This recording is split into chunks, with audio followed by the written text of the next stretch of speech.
Hey guys! Welcome to the largest and the most impactful learning tutoring platform that is Physics वाला। तो मेरे सारे के सारे प्यारे प्यारे उड़ान के भाइयों और बहनों, अगर आपने प्यारे बड़े भैया सुनील भैया को यहां पर देख पा रहे हो और सुन पा रहे हो तो एक बार कमेंट सेक्शन में फटाफट से लिख देंगे क्या? एक बार कमेंट सेक्शन में लिख देंगे भारत माता की जय। फटाफट से एक बार कमेंट सेक्शन में सभी दोस्त लिख देंगे भारत माता की जय। प्लीज राइट भारत माता की जय into the comment section. Please right Bharat माता की जय इनटू द कमेंट सेक्शन। अगर आप लोग अपने प्यारे बड़े भैया को यहां पर देख पा रहे हो, सुन पा रहे हो तो फटाफट से एक बार लिख देंगे भारत माता की जय। All right all right all right all right. क्या बात है, क्या बात है, क्या बात है। उत्कर्ष, शांतनु, आशी, आयुष, ऋतिका, सदफ, अदिति, सुनील। अरे वाह सुनील, वाह, तुम्हारा नाम भी सुनील है। क्या बात है भाई, बहुत बढ़िया बहुत बढ़िया बहुत बढ़िया। भाई चैट दिखा दीजिए। क्या बात है, क्या बात है, क्या बात है, बहुत बढ़िया। डन है डन है डन है। तो दोस्तों पहले तो आप सभी को लग रहा होगा कि सुनील भैया आप तो क्लास नहीं ले रहे हो। देखो भाई, हमारा जो शेड्यूल होता है ना वीकली, वो एक टीम बनाती है, ठीक है। तो उस वीकली शेड्यूल के हिसाब से उन्होंने हफ्ते में एक क्लास लगाई वेंसडे को, ठीक है। तो उनको 2 लगानी चाहिए थी, उन्होंने एक क्लास लगाई वेंसडे को।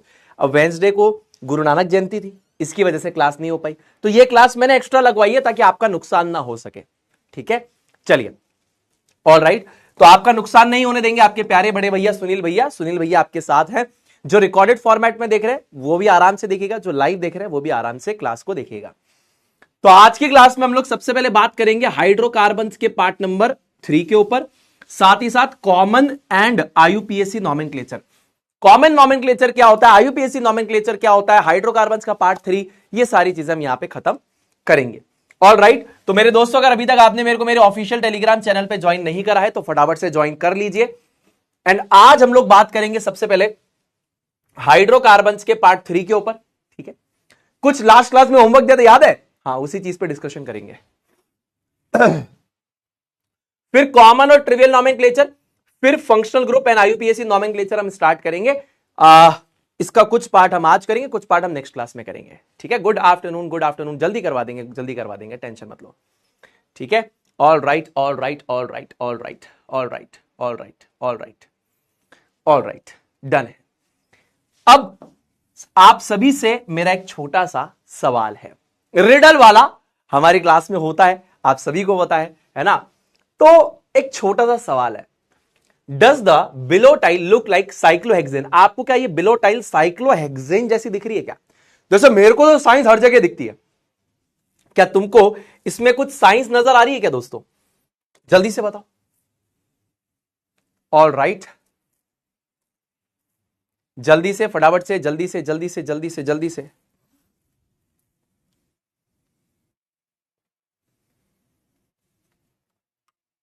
देखो दोस्तों, आप पूरी साइंस अगर पढ़ते हैं तो आपकी किताब का सबसे ज्यादा नंबर ऑफ कंसेप्ट्स इसी चैप्टर के अंदर है। इनफैक्ट मैं कहूंगा कि आपके पूरे जितने भी सब्जेक्ट्स आप पढ़ रहे हैं उसमें सबसे पहली बार आप कार्बन को पढ़ते हैं। सारे कंसेप्ट्स डिफरेंट है, डिफिकल्टी लेवल अच्छा है। अगर आपको कंसेप्ट क्लैरिटी चाहिए तो आपको सारी क्लासेस पढ़नी पड़ेगी। आपको ऊपर ऊपर का ज्ञान चाहिए तो फिर आप कहीं से भी कुछ भी देख सकते हो, मना नहीं है। बट अगर आपको चाहिए कि सुनील भैया की क्लासेस से हमें क्लैरिटी चाहिए तो आपको देखना पड़ेगा ईमानदारी से क्लासेस को, है ना। चलिए, does the bilotile look like cyclohexane, क्या ये दिख रहा है? अब दिख रहा है कि नहीं दिख रहा है वो तो अभी पता लग जाएगा, यस और नो। तो आंसर होगा इस चीज का क्या? इसका आंसर होगा यस है, ये साइक्लोहेक्सेन दिख रहा है, दिखना चाहिए ना भाई। देख क्या बात है। Aniruddh, Sadgi, Shaurya, Dhruv, Rohit, Adhiraj, video, Deepak, Hitika, Hrithik, Tasleem and no one, very good. अब ध्यान से अगर आप इस चीज को थोड़ा सा नोटिस करते हैं, ध्यान से अगर आप नोटिस करते हैं तो ये जो टाइल हमारे पास है, ये जो टाइल हमारे पास यहां पर है, ये जो टाइल हमारे पास यहां पर है, ये देखो, ये जो टाइल हमारे पास यहां पर है, ये देखो, दिख रही है जी? दिख रही है। अब यहां पे इस टाइल को आप ऐसे इमेजिन करो कि इसके हर पॉइंट पे यहां पे कार्बन है, ये इसके हर वर्टाइस पे यहां पर एक कार्बन है, ठीक है ना। क्या है? एक कार्बन है। तो कितने कार्बन हो गए भैया? 6 कार्बन हो गए, ठीक है ना जी। आपको बता दूं, जो स्ट्रक्चर में रिप्रेजेंट करते हैं ना, कि हम उससे पूरा बड़ा सा स्ट्रक्चर बनाते हैं, एक्सपेंडेड स्ट्रक्चरल फॉर्मूला, तो उसके अलावा इस तरीके से भी हम डायरेक्टली रिप्रेजेंट कर सकते हैं। जैसे कि इसको डायरेक्टली रिप्रेजेंट कर दिया तो C6H12 ही है। अब यहां पे 2-2 हाइड्रोजन हो जाएंगे, ठीक है, तो जब आप सीनियर ग्रेड्स में जाओगे ना, तो अभी तो मैं आपको ऐसे सिखा रहा हूं, है ना। सीनियर ग्रेड्स में जब आप जाओगे बेटा, तो वहां पर वो आपको इस तरीके से एक स्ट्रक्चर ऐसे एक्सपेंडेड फॉर्मेट में बनाकर नहीं दिखाएंगे। वो आपको सीधे सीधे क्या बोल देंगे, ये जो है ये क्या है, तो ये आपको सीधे सीधे बोलना पड़ेगा साइक्लोहेक्सेन है। समझ गए आप? जब सीनियर ग्रेड्स में जाएंगे तो डायरेक्टली आंसर देना होगा। तो ये C6H12 है। क्या है ये? C6H12 है। क्या है दोस्तों ये आपके पास है C6H12, that is cyclohexane. C6H12 हमारे पास क्या हो जाएगा सुनील भैया? साइक्लोहेक्सेन हो जाएगा, जो कि हमें यहां पे नजर आ रहा है। लास्ट क्लास में पढ़ाया था साइक्लोएल्केन्स। यस, साइक्लोएल्केन्स का फॉर्मूला CnH2n होता है। CnH2n यानी कि 6 कार्बन तो 12 हाइड्रोजन, ये रहा। अब इसका और रिवीजन करेंगे, आपको और अच्छे से समझ में आएगा। जब अभी मैं हाइड्रोकार्बन्स का ये पार्ट 3 स्टार्ट करूंगा, आपको और अच्छी तरीके से सारी बातें रिवाइज हो जाएगी और समझ में आ जाएगी। अब देखिए, यही साइक्लोहेक्सेन, साइक्लोहेक्सीन और साइक्लोहेक्साइन का एक डिटेल डिस्कशन एक बार और करते हैं, ठीक है ना। तो ये साइक्लिक चेन हाइड्रोकार्बन्स हमारे पास है। साइक्लिक चेन मतलब ये क्लोज्ड चेन हाइड्रोकार्बन्स है ना, ये बंद चेन है। साइक्लिक चेन हाइड्रोकार्बन क्या है? क्लोज्ड चेन्स है। हां भैया, क्लोज्ड चेन्स है। अब देखो, सबसे पहले ये किस कैटेगरी को बिलोंग करता है? ये बिलोंग करता है साइक्लो एल्केन कैटेगरी को, जिसका फॉर्मूला क्या होता है? CnH2n होता है सुनील भैया। बहुत बढ़िया। ये कैटेगरी को बिलोंग करता है, इसका नाम होता है साइक्लो एल्कीन कैटेगरी। इसका फॉर्मूला होता है CnH2n-2। और ये बिलोंग करता है साइक्लो एल्काइन कैटेगरी को। क्या बात है मेरे बड़े भैया, ये हो जाएगा CnH2n-4। ये तो बहुत सही से समझ में आया भैया। अब साइक्लो एल्केन का क्या मतलब है कि यहां पर कार्बन एटम्स के बीच में सिंगल बॉन्ड होगा, लेकिन साइक्लो ये बता रहा है कि ये क्लोज्ड स्ट्रक्चर होगा। मेरी बात को सुनो, एल्केन तो ये बताता है कि कार्बन एटम्स के बीच में सिंगल बॉन्ड होगा, लेकिन साइक्लो ये बताता है कि ये क्लोज्ड स्ट्रक्चर होगा, एक बंद स्ट्रक्चर होगा, है ना, रिंग स्ट्रक्चर होगा जी। अब इसी के अंदर अगर हमने n का वैल्यू 6 पटक दिया, अगर हमने n की वैल्यू 6 डाल दी, यानी कि 6 कार्बन एटम्स है, तो साइक्लोहेक्सेन बनेगा, जिसका फॉर्मूला होता है C6H12। यानी जितने कार्बन है उसके जस्ट ट्वाइस हाइड्रोजन एटम्स होंगे। जी भैया, याद आ रहा है? ये तो आपने लास्ट क्लास में हमको अच्छे से सिखाया भी था। यस, मैंने सिखाया था आपको लास्ट क्लास में अच्छे से, वही है। अब ध्यान से देखिए, कितने कार्बन है? 6। 1 2 3 4 5 6 कार्बन है। अब ये क्लोज स्ट्रक्चर है, तो ये देखिए 6 कार्बन का क्लोज स्ट्रक्चर है, और एल्केन है, इसका मतलब सबके बीच में क्या होंगे? सिंगल बॉन्ड्स होंगे। साइक्लोएल्केन यानी साइक्लोहेक्सेन की बात करें, साइक्लोएल्केन कैटेगरी में अगर 6 कार्बन के क्लोज रिंग स्ट्रक्चर की बात करें, तो यहां पर अगर n की वैल्यू हमने 6 डाल दी, तो ये बन जाएगा C6H12। अब 6 कार्बन का एक क्लोज स्ट्रक्चर हमें बनाना है। 6 कार्बन का जो क्लोज स्ट्रक्चर है वो कुछ ऐसा बनेगा। अब ये 6 कार्बन के क्लोज स्ट्रक्चर में कार्बन के बीच में कैसे बॉन्ड होंगे? सिंगल बॉन्ड होंगे। तो सारे बॉन्ड आपने क्या कर दिए? इनके बीच में सिंगल बॉन्ड लगा दिए। अब दूसरी बात को आप लोग ध्यान से सुनने वाले हैं, ईमानदारी के साथ। हर कार्बन 2 बॉन्ड बना रहा है, तो बाकी के 2 बॉन्ड किससे बनाएगा? हाइड्रोजन के साथ बनाएगा। तो हर कार्बन पे अगर 2-2 हाइड्रोजन अटैच हो जाएंगे, तो टोटल 6 कार्बन है, तो कितने हाइड्रोजन हो गए? टोटल हो गए हमारे पास 12 हाइड्रोजन। अरे वाह वाह वाह वाह वाह, क्या बात है भैया, समझ में आ गया, ये तो अच्छे से समझ में आ गया। अब यहां पर एक चीज को ध्यान से अगर आप फोकस करेंगे मेरे भाइयों और बहनों, तो मैं आपको एक बहुत बढ़िया बात क्लियर करवाता हूं, ध्यान से देखना। मान लीजिए कार्बन का ये वाला वैलेंस इलेक्ट्रॉन हाइड्रोजन के साथ शेयर था, और ये वाला वैलेंस इलेक्ट्रॉन इस हाइड्रोजन के साथ शेयर था। ठीक है, मैं क्या करता हूं? ये वाला बॉन्ड तोड़ता हूं और ये वाला बॉन्ड तोड़ देता हूं। यानी मैंने एक तरीके से क्या कर दिया? मैंने -2 हाइड्रोजन एटम्स कर दिए। तो आपको रूल पता है, जैसे ही 2 हाइड्रोजन एटम जाएंगे तो प्लस एक कोवेलेंट बॉन्ड ऐड हो जाएगा। यह बात याद है या नहीं है? दिल से बताओ। एक हाइड्रोजन यहां से उड़ाया, एक हाइड्रोजन यहां से उड़ाया, ये एक वैलेंस इलेक्ट्रॉन, ये एक वैलेंस इलेक्ट्रॉन हमने पाया। तो ये जो एक एक वैलेंस इलेक्ट्रॉन हमारे पास है, ये रहा, ये यहां पे बॉन्ड बनाएगा, ये वाला और ये वाला। तो हमने क्या कर दिया? हाइड्रोजन का ये बॉन्ड और हाइड्रोजन का बॉन्ड तोड़ दिया, ये वैलेंस इलेक्ट्रॉन्स ने आपस में बॉन्डिंग कर ली, तो एक डबल बॉन्ड आ गया। आप मेरी बात समझे? मैं बोल रहा हूं कि ये वाला बॉन्ड तोड़ दो, ये वाला बॉन्ड तोड़ दो, तो ये और ये इलेक्ट्रॉन कार्बन ने आपस में शेयर कर लिया, तो अगर दो हाइड्रोजन एटम गए तो कोवेलेंट बॉन्ड क्या है, एक बढ़ गया कार्बन एटम्स के बीच में। आप मेरी बात समझ पाए जी? समझ पाए आपकी बात अच्छी तरीके से? तो यही तो कैटेगरी क्या कहलाएगी, साइक्लोएल्कीन कैटेगरी कहलाएगी। क्या कहलाएगी, साइक्लोएल्कीन कैटेगरी। भैया लेकिन यहां पर तो इसमें एक ही डबल बॉन्ड है। जी बिल्कुल सही बात है। अगर आपका फॉर्मूला CnH2n-2 होगा, ये देखो CnH2n था, इससे दो हाइड्रोजन कम है, अगर दो हाइड्रोजन कम है तो एक बॉन्ड ऐड हो जाएगा। यहां से यहां पर देखिए कितने हाइड्रोजन कम है, दो हाइड्रोजन सुनील भैया कम है।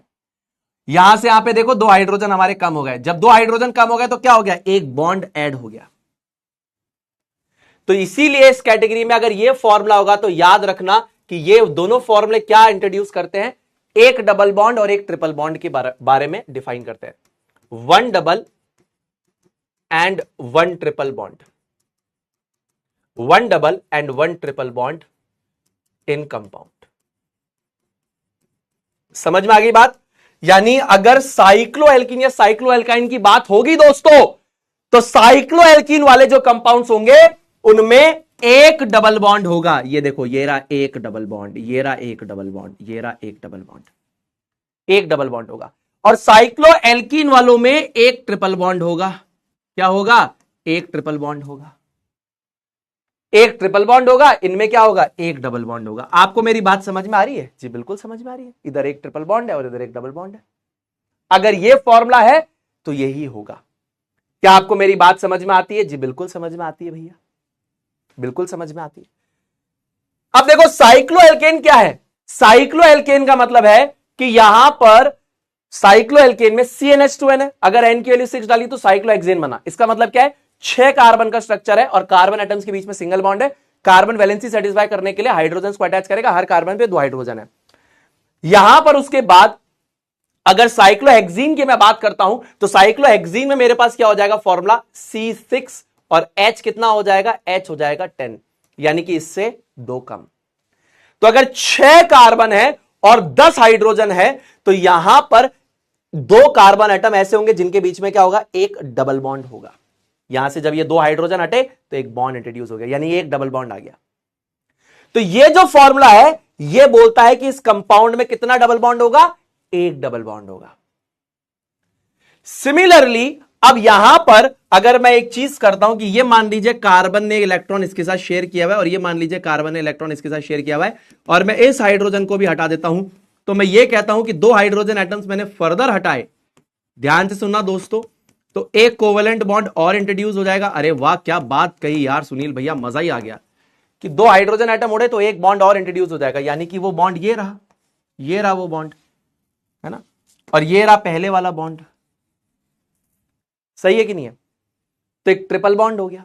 यानी सीधी सी बात है, यहां से अगर मैं यहां जा रहा हूं तो आप एक छोटी सी चीज देख पा रहे होगे, 6 कार्बन 10 हाइड्रोजन है, यहां से दो हाइड्रोजन कम कर दीजिए तो ये हो जाएगा C6H8।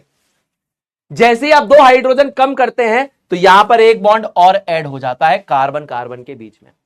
सबसे पहले यहां पे देखते हैं, साइक्लोहेक्सेन होता है C6H12, यानी कि 6 कार्बन है, 6 कार्बन है, एक क्लोज स्ट्रक्चर में है साइक्लोहेक्सेन और क्लोज स्ट्रक्चर में है तो सबके बीच में क्या है हमारे पास, सिंगल बॉन्ड है। साइक्लोहेक्सेन का क्या मतलब है कि 6 कार्बन का एक क्लोज स्ट्रक्चर है और सारे कार्बन एटम्स के बीच में सिंगल बॉन्ड है। तो वैलेंसी सेटिस्फाई करने के लिए हर कार्बन में बाकी क्या है, दो दो हाइड्रोजन एटम है। अब मैं अगर बोलता हूं कि यहां से दो हाइड्रोजन एटम मैंने उड़ा दिए तो ये और ये इलेक्ट्रॉन आपस में शेयर हो जाएंगे, एक बॉन्ड बढ़ जाएगा, यानी कार्बन कार्बन के बीच में डबल बॉन्ड हो गया। तो अगर 6 कार्बन 10 हाइड्रोजन है और एक डबल बॉन्ड आ रहा है तो उसको बोलेंगे साइक्लोहेक्सीन यानी साइक्लोएल्कीन कैटेगरी। ये वाला हाइड्रोजन दो हटा दूं तो ये वाले जो दो इलेक्ट्रॉन है कार्बन आपस में शेयर कर लेगा, तो इन कार्बन के एटम्स के बीच में एक बॉन्ड और आ गया, यानी कि एक ट्रिपल बॉन्ड आ गया। तो दो हाइड्रोजन और हटे तो यहां पे कार्बन के बीच में एक और बॉन्ड आ गया, यानी कि हो जाएगा C6H8 साइक्लोहेक्साइन। इस तरीके से आपको इस चीज को समझना होगा। Cycloalkane to cycloalkene to cycloalkyne, cyclohexane to cyclohexene to cyclohexyne. समझ में आ गया? यहां पे वैल्यू डाल के देखोगे तो क्या हो जाएगा, C6 2 क्रॉस 6 यानी 12 12 4 8 ऐसे भी निकाल सकते हो। ठीक है, क्लियर है भाई? बहुत बढ़िया, मजा आ गया। ये बात समझ में आई तो एक बार आए भैया लिख देंगे। सबसे पहले एक बार आए भैया लिख देंगे, फटाफट से एक बार आए भैया लिख देंगे। जल्दी से मेरे सारे दोस्त, मेरे सारे भाई बहन एक बार आए भैया इनटू द कमेंट सेक्शन कर देंगे। समझ में आ गया, कोई दिक्कत नहीं आ रही, मजा आ रहा है भैया, कितना आसानी से आपने समझाया, हमें मजा आया। ठीक है, चलो ऑल राइट, क्लियर है भाई? एकदम ईमानदारी के साथ आपको कंसेप्ट क्लैरिटी मिल रही है जी? बिल्कुल 100 ईमानदारी के साथ हमें एकदम 100% क्लैरिटी मिल रही है। यही क्लैरिटी के लिए बच्चे बैच को ज्वाइन करते हैं कि क्लैरिटी मिल जाती है। अब जैसे यहां पे बात करते हैं बेंजीन के बारे में। किसके बारे में? बेंजीन के बारे में। तो बेंजीन के लिए सबसे पहला कंसेप्ट जो आपकी बुद्धि में होना चाहिए कि बेंजीन क्या है। बेंजीन आपके पास एक कलरलेस, एक फ्लेमेबल और टॉक्सिक लिक्विड है रूम टेम्परेचर पे। ध्यान से सुनिए, 25 डिग्री सेल्सियस पे बेंजीन एक बिना रंग का पानी जैसा, फ्लेमेबल मतलब जिसमें आग लग जाए वो, और टॉक्सिक मतलब यानी कि जहरीला, कलरलेस यानी कि पानी के जैसा, फ्लेमेबल मतलब जिसमें आग लग जाए, और टॉक्सिक मतलब जहरीला। यानी कि हर साफ चीज पानी नहीं होती है। अरे ये तो साफ है तो पानी है, पी जाता हूं, खत्म, टाटा बाय बाय। हर साफ चीज पानी नहीं होती है, हर चमकती चीज सोना नहीं होती है। समझ में आया? हाँ, क्लियर हो रही कि नहीं हो रही बात? जी बिल्कुल क्लियर हो रही है। क्लियर है? क्लियर है? आबार ये क्वेश्चन चैलेंज है भैया, custom challenge for all student in free fire. A Raja, free में फायरिंग मत कर, तू पैसे देके पढ़ने आया, फ्री में फायरिंग कर रहा है। ये तो अलग ही गेम चल रहा है। पैसे देके आया हूं फ्री फायर के लिए इनवाइट करने के लिए, फ्री में फायरिंग करने के लिए इनवाइट करने के लिए पैसे देके आया तू बैच में। राजा तू तो बिगड़ गया बेटा, है राजा, तेरा तो बच गया बाजा। ये कौन सी कलाकारी है? मम्मी पापा को बोले 2400 रुपए का बैच दिलाओ, बैच में जाके फ्री में फायरिंग करूंगा मैं। आवाज ये कशी फ्री की फायरिंग है भैया? ये गणित तो हमने समझ ही को नहीं आ रही भाई साहब, है ये कशी फ्री की फायर है? कस्टम में हराएंगे। अरे राजा पैसे दिए, पैसे समझे? हाँ, माता पिता की थोड़ी वैल्यू कर लो। नहीं, नहीं करूंगा, कोई बात नहीं, समय करवा देगा बेटा सारी वैल्यू है। हाँ चलो चलो। अब ये कलरलेस होता है, फ्लेमेबल होता है, टॉक्सिक लिक्विड होता है रूम टेम्परेचर पे, यानी कि पानी के जैसा ही दिखेगा, कलरलेस होगा। फ्लेमेबल मतलब दोस्तों आग लग जाती है, टॉक्सिक मतलब जहरीला है। ठीक है, हाँ। At room temperature 25 degree Celsius. भैया जहरीला मत बोलो, मुझे याद आता है वो लड़का भैया जहरीली मत बोलो, मुझे याद आती है वो लड़की। ऐसा नहीं करना बेटा। जीवन में पहले करियर पे फोकस करना है, बाद में सब बातों पे फोकस करना। मैं पहले एक बार पढ़ा रहा था 2022-23 में, मैंने कहा जहरीला है, कह रहा भैया जहरीला से तो मुझे वो लड़का याद आ रहा है। तो लड़के कह रहा है भैया मेरे को जहरीली से वो लड़की याद आ रही है। आबार कई चल रहे हो यार तुम्हारी उम्र में, ये है 15-16 साल की बाली उमरिया, क्या कर रहे हो तुम? नाजुक उम्र है तुम्हारी, है बालक वाली तो उम्र है तुम्हारी। वो जहरीला है, वो जहरीली है। अर्ली जजमेंट मत दो जिंदगी में, अर्ली जजमेंट मत दो जिंदगी में, है आजकल के टावर अलग ही तेज हुए पड़े हैं वो जहरीला है वो एक आदमी ने अपना नाम क्या बताया मेरे को, टैग कर रहा उसमें वो बालक, उसका नाम क्या, वो ये सब लोग ऐसे छेड़ रहे थे जोगिंदर सर को, किसमें टैग वैग भी कर रहे थे सब। वो लड़का अपना नाम बता रहा जोगिंदर जहरीला अलग खतरनाक खतरनाक नाम, जोगिंदर जहरीला। ये देखो दूसरा ये वाला। पहला कंसेप्ट क्लियर हो गया जी? क्लियर हो गया। अब बेंजीन के लिए देखिए यहां पर क्या है, ऑगस्ट केक्यूल नाम के एक आदमी है, ऑगस्ट केक्यूल है ना, ऑगस्ट केक्यूल है। अब ऑगस्ट केक्यूल को दिन में सपना एक आता है, यानी कि घर में ऐसे आग जल रही है, ठीक है, आग के सामने बैठे हैं और इनको एक डे ड्रीमिंग होती है, यानी कि दिन में एक सपना आता है। और सपने में क्या आता है, अब जैसे मेरे को सपने में आता है कि यार मैं बहुत बड़ी ऐसे बच्चों के लिए कुछ बहुत बढ़िया काम कर रहा हूं, कुछ बहुत इंपैक्टफुल काम कर रहा हूं, है और बच्चे अपन को ऐसे फ्यूचर में मिल रहे हैं कि अरे भैया यार ये हो गया वो हो गया, है या मैं ऐसे सपना देख रहा हूं कि अपन ने बाबा के लिए ऐसे शिवलिंग लगाया है? बहुत लोग वहां से दूर दूर से आ रहे हैं दर्शन करने के लिए, ऐसे सपने आते हैं। या चलो मान लो मेरा विवाह हो गया, ऐसे सपने आते हैं? इसको सपने क्या आ रहे हैं? एक सांप ने अपने मुंडे में अपनी पूंछ ले ली। तुम बात समझ रहे हो? इसको सपना आ रहा है बावड़े को, इस बावड़े को सपना आ रहा है कि एक सांप जो है वो सांप ने अपने ही मुंडे में अपनी ही पूंछ को ले लिया। मतलब एक जो सांप है वो अपने मुंडे में अपनी ही पूंछ ले लेता है। तो इससे आदमी इमेजिन करता है कंपाउंड का स्ट्रक्चर, जिसको ये बाद में रिसर्च पेपर में 1864 के रिसर्च पेपर में मेंशन भी करता है। तो ये जो कंपाउंड को सोचता है ये वही है बेंजीन। बेंजीन बेंजीन बेंजीन नहीं, बेंजीन। ठीक है, हाँ क्लियर है कि नहीं क्लियर है? अब आदमी सपने देखे, कुछ अच्छे सपने देखे, या आदमी सपने देख रहा है कि ओ सांप की मुंडी, सांप ने ले ली मुंडी में अपनी पूंछ। अब ये कैसी बात है, सांप अपनी पूंछ को अपने मुंडे में ले रहा है? ये तो पैराडॉक्स हो गया है।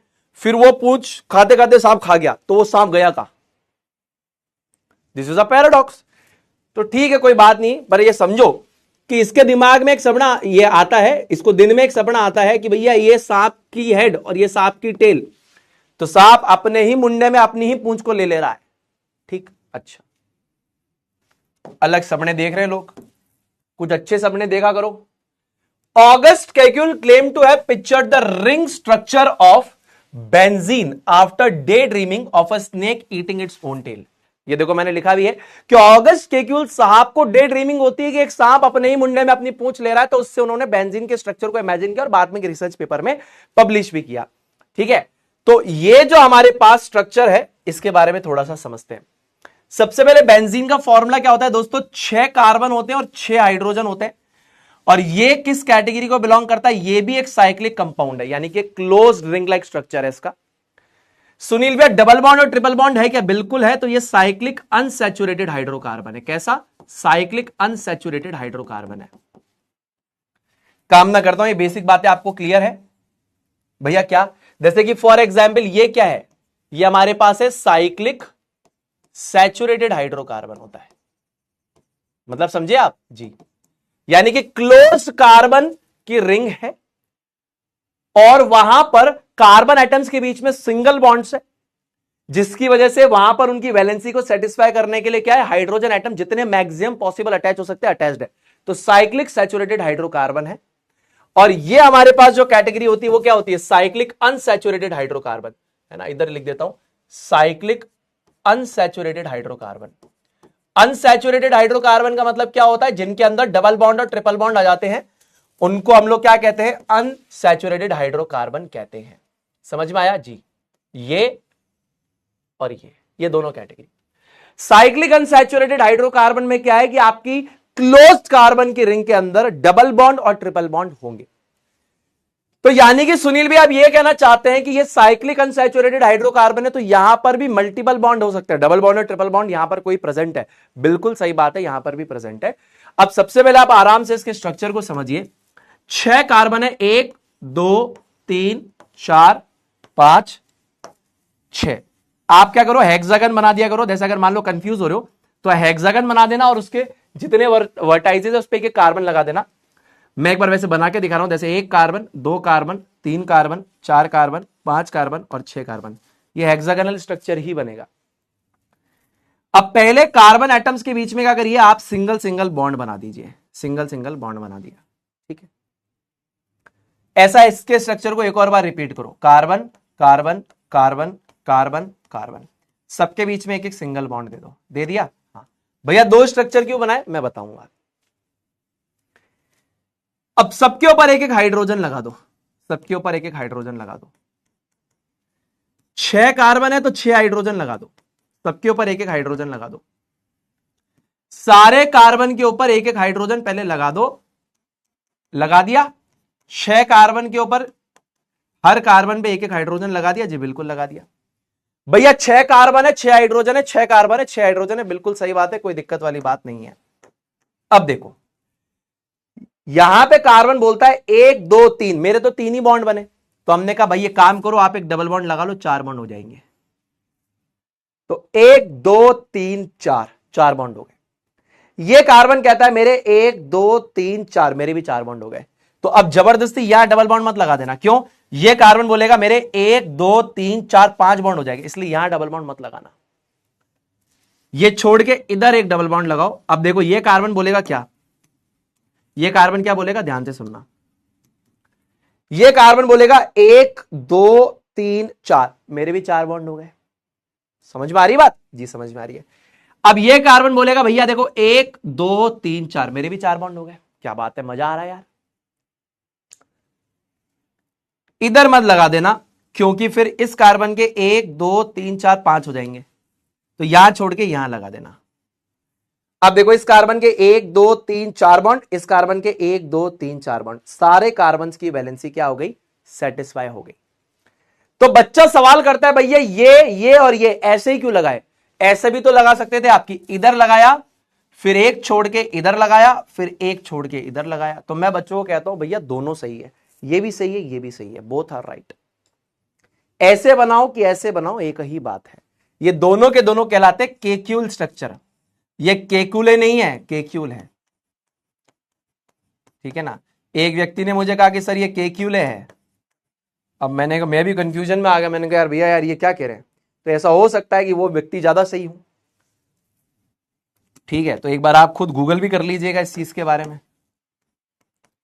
कि ये क्या है केक्यूल स्ट्रक्चर। पिछली बार भी ऐसा कुछ बताया था अपन ने, पिछली बार यूट्यूब पे या कहीं पे बताया था, बच्चे लिख रहे केकड़ा स्ट्रक्चर। अरे तुम्हारे अलग ही मजे चलते रहते हैं। यूट्यूब पे था शायद या कहीं तो था, ये 3.0 वाले बैच में था या कहीं तो था। टावर बोलने लगे हाँ भैया केकुला, तो छोड़ो ये तो केकड़ा स्ट्रक्चर। लड़ाई वड़ाई छोड़ दो इसको, केक्यूल केकुला कुछ नहीं, केकड़ा स्ट्रक्चर। ठीक है, बच्चों की अपनी इमेजिनेशन है, दैट इज ऑल्सो फाइन। आपको एक केकड़ा दिखता है तो ठीक है, कोई दिक्कत नहीं है, कोई दिक्कत नहीं है, केकड़ा स्ट्रक्चर। तो ये जो ये C6H6 का स्ट्रक्चर है, ये ऐसे भी सही है और ये वाला स्ट्रक्चर ऐसे भी सही है, both are the right structures. ये देखो ऑल्टरनेट डबल बॉन्ड, एक बॉन्ड फिर एक छोड़ के एक बॉन्ड, फिर एक छोड़ के एक बॉन्ड, ऑल्टरनेट डबल बॉन्ड्स। ये बॉन्ड फिर छोड़ के ये बॉन्ड, फिर छोड़ के ये बॉन्ड, ऑल्टरनेट डबल बॉन्ड्स होंगे। ठीक है, क्लियर है? वो देखो अब चालू हो गए ना स्ट्रक्चर, झींगा स्ट्रक्चर। सारे जानवरों का नाम ले लो बेटा, चलो अपने सारे फेवरेट जानवरों के नाम ले लो। देखा कितना बढ़िया जू बना पाते हो तुम। देखते भैया हमारी क्लास के अंदर कितना बढ़िया जू बनता है आज। लगाओ सारे जानवरों के नाम। सांप तो किसी ने बोला ही नहीं, सांप जैसा दिख रहा है। इस आदमी ने सांप को इमेजिन किया, उसको छोड़ के बाकी झींगा केकड़ा कुछ भी चल रहा है। वो देखो वो देखो, इंदर तो किसी की तो लव चैट ही चल रही है, वॉल्यूम ऑफ करके लव चैट में लगे। मैं आवार कहीं भाई साहब कीलास की जरूरत ही कोई नहीं, भाई साहब चैटिंग करूं मैं तो कशी कीलास।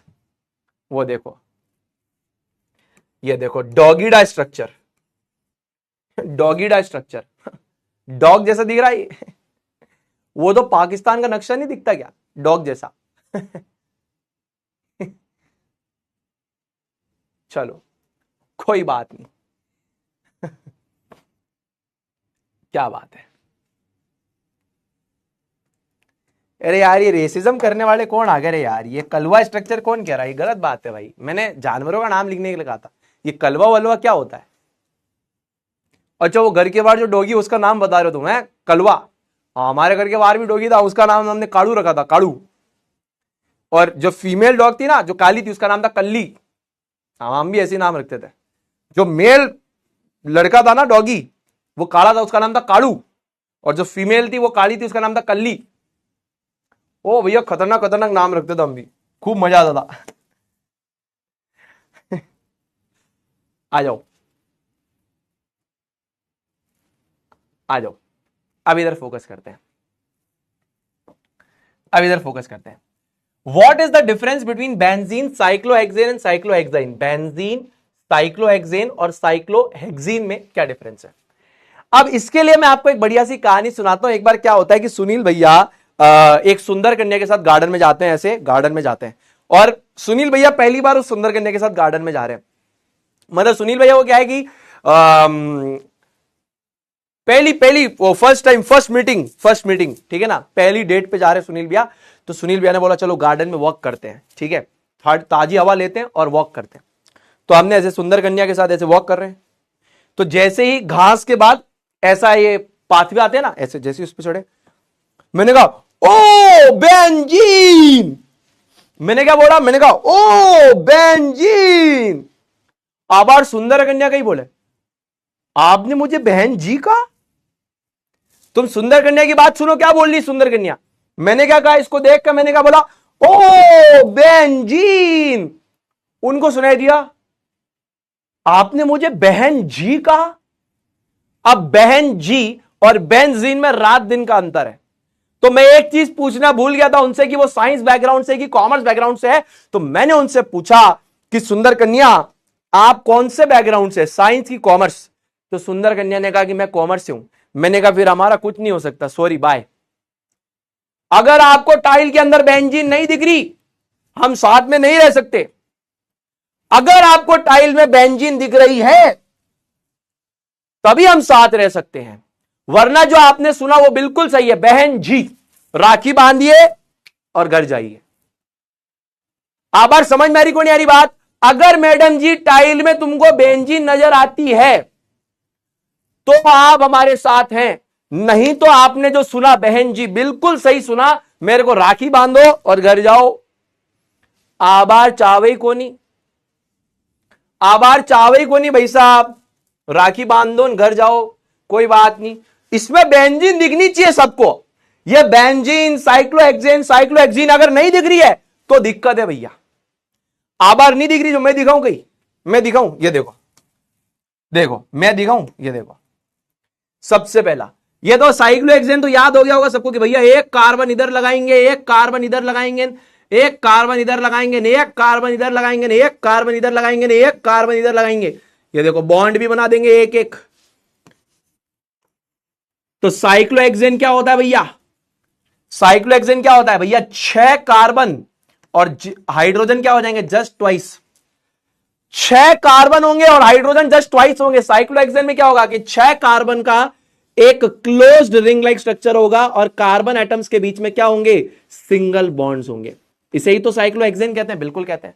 बाकी वैलेंसी सेटिस्फाई करने के लिए आप हाइड्रोजन लगा देंगे। ये देखिए hydrogen, hydrogen, hydrogen, hydrogen, hydrogen, hydrogen, hydrogen, hydrogen, hydrogen, hydrogen, hydrogen और हाइड्रोजन। तो मैं सुंदर कन्याओं को टेस्ट करने के लिए गार्डन में लेके जाता था और इसी पाथवे पे लेके जाता था। एक बार एक सुंदर कन्या ने कहा, उसको भी बेंजीन बहन जी सुनाई दिया। बेंजीन जो है बहन जी सुनाई दिया। क्या, बेंजीन जो है वो बहन जी सुनाई दिया। बेंजीन जो है बहन जी सुनाई दिया। पर उन्होंने क्या बोला कि सुनील भैया मैं तो आपसे सीखना चाहती हूं, भैया नहीं बोला, सुनील जी मैं आपसे सीखना चाहती हूं कि यहां पर साइक्लोहेक्सेन, साइक्लोहेक्सीन और बेंजीन क्या होगा। तो मैंने एक तो सिखा दिया उनको, एक तो सिखा दिया उनको। अब मैंने कहा मैं आपको दूसरा सिखाता हूं। क्या ठीक है सुनील भैया, ठीक है सुनील भैया आप सिखाओ। मैंने कहा देखो एक बार इधर कार्बन लगाएंगे, एक बार इधर कार्बन लगाएंगे, एक बार इधर कार्बन लगाएंगे, एक बार इधर, एक बार इधर और एक बार इधर, और यहां पर इनके बीच में सिंगल बॉन्ड लगा देंगे। क्या, वाह सुनील भैया बहुत बढ़िया, वाह सुनील भैया वाह। मैंने कहा फिर एक पे इधर हाइड्रोजन भी लगाओ सबके ऊपर, देखो भैया एक एक हाइड्रोजन लगाओ सबके ऊपर। कह रही वाह सुनील भैया वाह, वाह सुनील भैया वाह, क्या बात है, वाह सुनील भैया वाह, आ हा क्या बात है, वाह वाह। हर कार्बन पे एक हाइड्रोजन लगा दिया, वाह सुनील भैया वाह। एक बॉन्ड एक छोड़ के, एक बॉन्ड एक छोड़ के, एक बॉन्ड, ये क्या हो गया राजा, ये हो गया C6H6 बेंजीन। मैंने कहा देखिए मैडम जी ध्यान से सुनिए, ध्यान से सुनिए मैडम जी, ये क्या है। बोले इससे पहले तो मैं बहन जी कह रही थी लेकिन अब मैं इसको बेंजीन कहूंगी। Thank you so much Sunil भैया, मेरी आंखें खोलने के लिए। अब मुझे भी इसमें बेंजीन दिखता है इसमें मुझे बेंजीन दिखता है। मैंने कहा क्या बात है, बहुत बढ़िया। उसके बाद सुंदर कन्या ने कहा भैया आपने ये, भैया नहीं बोला, सॉरी भैया नहीं बोला, सुनील जी आपने बेंजीन सिखा दिया, साइक्लोहेक्सेन सिखा दिया, आप साइक्लोहेक्सीन सिखाइए। मैंने कहा आइए सुंदर कन्या आपको साइक्लोहेक्सीन सिखाते हैं। जो फिर क्या है, बस कोई दिक्कत नहीं, भैया खड़े हो गए इनके, देखो सी सी सी सी सी और सी। ठीक है भैया जी। ला ला ला ला ला ला ला। ठीक, अब साइक्लोहेक्सीन क्या होगा बताओ। साइक्लोहेक्सीन C6H12 है, इससे 2 हाइड्रोजन अगर आप कम कर देंगे तो ये हो जाएगा C6H10। और यहां पर एक कार्बन एटम्स यानी कि 2 कार्बन एटम्स ऐसे होंगे जिनके बीच में एक डबल बॉन्ड होगा, तो एक डबल बॉन्ड भी लगा दीजिए। ये मान लीजिए मैंने यहां पर एक डबल बॉन्ड लगा दिया, ध्यान से सुनिएगा, ये एक डबल बॉन्ड लगा दिया। 6 कार्बन, जैसे यहां पे क्या है C6H12 है, तो C6H12 है तो यहां पे C6H10 हो जाएगा, 2 हाइड्रोजन कम हो जाएंगे, तो 6 कार्बन एटम्स है और 10 हाइड्रोजन एटम्स है। अब यहां से अगर 2 हाइड्रोजन एटम कम हुए हैं तो यहां पर एक बॉन्ड बढ़ गया होगा कार्बन एटम्स के बीच में, यानी यहां पर कार्बन एटम्स के बीच में एक डबल बॉन्ड आ गया होगा। बस अब बाकी आप वैलेंसी सेटिस्फाई करो, इसके एक बॉन्ड और 2 बॉन्ड, तो बाकी के 2 बॉन्ड किससे बनाएगा, हाइड्रोजन के साथ बनाएगा। इसके एक बॉन्ड और 2 बॉन्ड, तो बाकी के 2 बॉन्ड किससे बनाएगा, हाइड्रोजन के साथ बनाएगा। इसका एक और 2 बॉन्ड, तो बाकी के 2 बॉन्ड किससे बनाएगा, हाइड्रोजन से बनाएगा। इसके 2 बॉन्ड, तो बाकी के 2 बॉन्ड किससे बनाएगा, हाइड्रोजन के साथ बनाएगा। 1 2 3 बॉन्ड, तो एक बॉन्ड बनाएगा हाइड्रोजन के साथ, 1 2 3 बॉन्ड, इस कार्बन के 1 2 3 बॉन्ड, तो एक बनाएगा हाइड्रोजन के साथ। ये हो जाएगा साइक्लोहेक्सीन। समझ में आ गया, साइक्लोहेक्सीन C6H12 समझ में आया। यहां से अगर बेसिकली हम लोग 2 हाइड्रोजन कम कर देते हैं, मान लो फॉर एग्जांपल ये दोनों हाइड्रोजन हटा देते हैं, तो कार्बन का ये एक एक वैलेंस इलेक्ट्रॉन जो है यहां पे एक बॉन्ड बना लेगा, दैट इज साइक्लोहेक्सीन। बाकी बेंजीन मैंने अभी आपको समझाया। तो आपको पता है इसके बाद सुंदर कन्या जो थी उन्होंने कहा वाह सुनील भैया वाह। क्या बोला उन्होंने, क्या बोला उन्होंने, वाह सुनील भैया वाह। बार बार भैया क्यों लगा रहे हो रे यार, मैं भैया नहीं लगाना। वाह सुनील जी वाह, वाह सुनील जी वाह। तो बोलने लगी वाह सुनील जी वाह, क्या बात है सुनील जी, मजा आ गया, तीनों मुझे समझ में आ गए। मैं कॉमर्स बैकग्राउंड की हूं लेकिन आपने मुझे तीनों बहुत अच्छे से समझा दिया, वाह सुनील जी वाह। तो फिर उसके बाद उन्होंने कहा कि देखिए सुनील जी आपको मेरी आंखों में क्या दिखता है आपके लिए। मैंने कहा मतलब, कहती है आपको मेरी आंखों में क्या दिखता है आपके लिए। मैंने कहा मुझे तो आपकी आंखों में गीड़ दिखती है। आंखें साफ नहीं थी उनकी, आंखों में गीड़ लगी थी। उनका यह सोचना था कि मैं कहूंगा उनकी आंखों में मुझे उनके मतलब उनकी आंखों में मुझे मेरे लिए प्रेम नजर आता है, लेकिन मुझे उनकी आंखों में गीड़ नजर आई। तो फिर हमारा ब्रेकअप हो गया पैचअप होने से पहले ही। तो इसी तर्ज पे सुनील भी आपको यही कहते हैं, सिंगल रहिए जीवन में, जब विवाह का सही समय आएगा तो विवाह हो जाएगा, घर वाले करा देंगे। तब तक पढ़ाई लिखाई कीजिए दोस्तों, करियर को बढ़िया बनाइए, स्किल्स पे फोकस कीजिए। और समझ में आ गया तो आए भैया लगा दीजिए।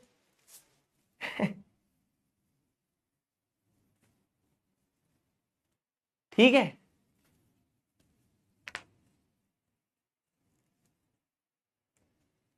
वो कह रहा, एक बच्चा कह रहा that is the reason you are single. अब ये तो सीक्रेट है कि मैं सिंगल हूं या नहीं। वो तो मस्ती करने के लिए तुमको ऐसे बोलता हूं, ऐसे बोलूंगा थोड़ी किसी सुंदर कन्या को तुम्हारी आंखों में गीड़ है, ऐसे बोलेंगे थोड़ी, मैसेज कर दूंगा। कि वो आज जब तुम मिलने आई थी ना, एक बात कहूं, मिलने आई थी तुम्हारी आंखों में गीड़ नजर आ रही थी। चलो चलो आ जाओ। अब कॉमन या फिर ट्रिवियल नॉमेनक्लेचर। अब देखिए कॉमन या फिर ट्रिवियल नॉमेनक्लेचर बेसिकली हमारे पास क्या होता है। कॉमन या फिर ट्रिवियल नॉमेनक्लेचर का एक तरीके से मतलब है कि ये नॉन स्टैंडर्ड नेम है। अब जैसे कॉमन नेम जो होते हैं ये बेसिकली नॉन स्टैंडर्ड नेम्स होते हैं। कॉमन नेम का मतलब क्या होता है, कॉमन नेम जो होते हैं ना, these are not standard names. पहले तो कॉमन नेम जो होते हैं, ठीक है ना, not a uniform name, not a uniform name, not a uniform name slash standard name across the globe। मतलब फॉर एग्जाम्पल कॉमन नेम का मतलब क्या होता है, कॉमन नेम का बेसिकली मतलब हमारे पास होता है कि जो कि यूनिफॉर्म नहीं है। जैसे किसी एक पर्टिकुलर चीज का नाम अगर हर पूरे वर्ल्ड में, पूरे विश्व में एक ही है, हर जगह सेम है। जैसे अगर मैं बोल रहा हूं मीथेन, यहां पर भी मीथेन का मतलब CH4 है, एंटार्क्टिका में भी मीथेन का मतलब CH4 है, कहीं भी जाओ उसका नाम का मतलब सेम रहेगा।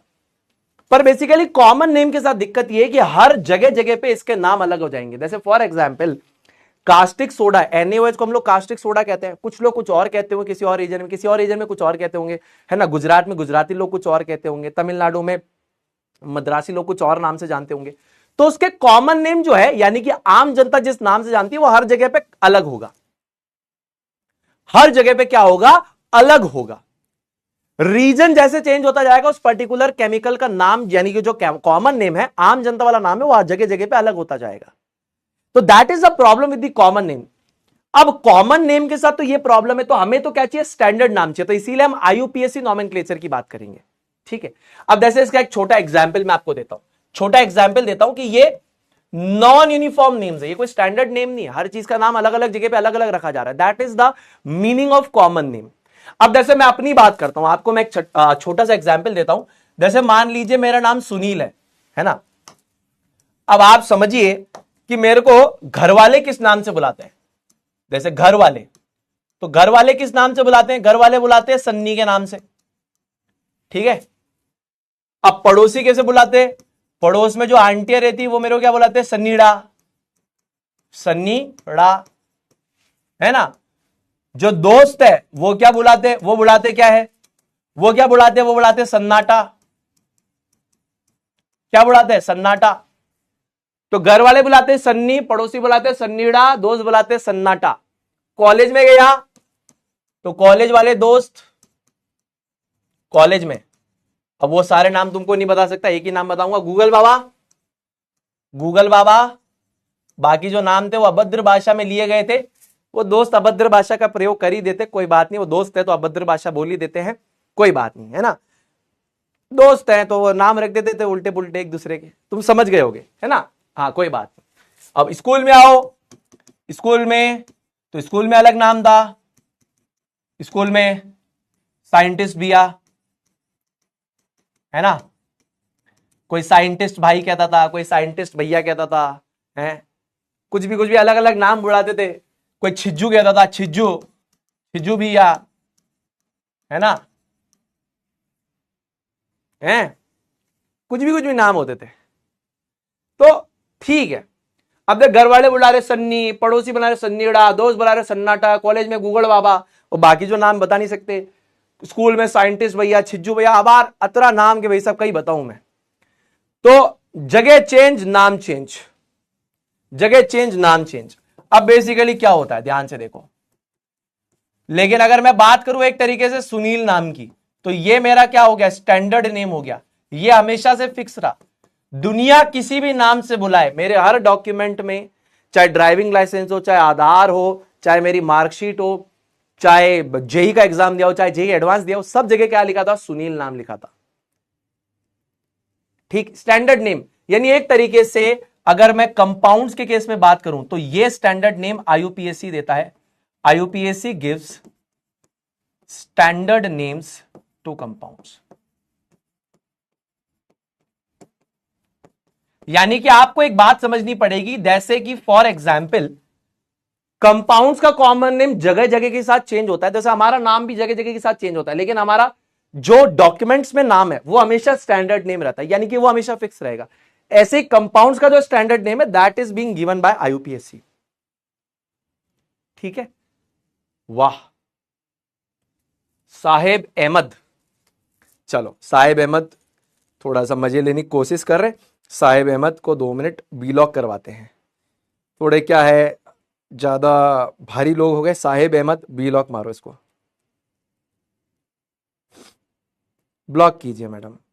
और उसको पता है मैंने क्यों बोला, साहेब अहमद समझ गया ना भाई क्यों बोला ब्लॉक करने के लिए, हाँ समझ गया सुनील भैया, अच्छे से समझ गया। आपने जेई क्रैक किया है, बिल्कुल किया है भाई, DRDO में काम करता था मैं, डिफेंस रिसर्च में था मैं DRDO में।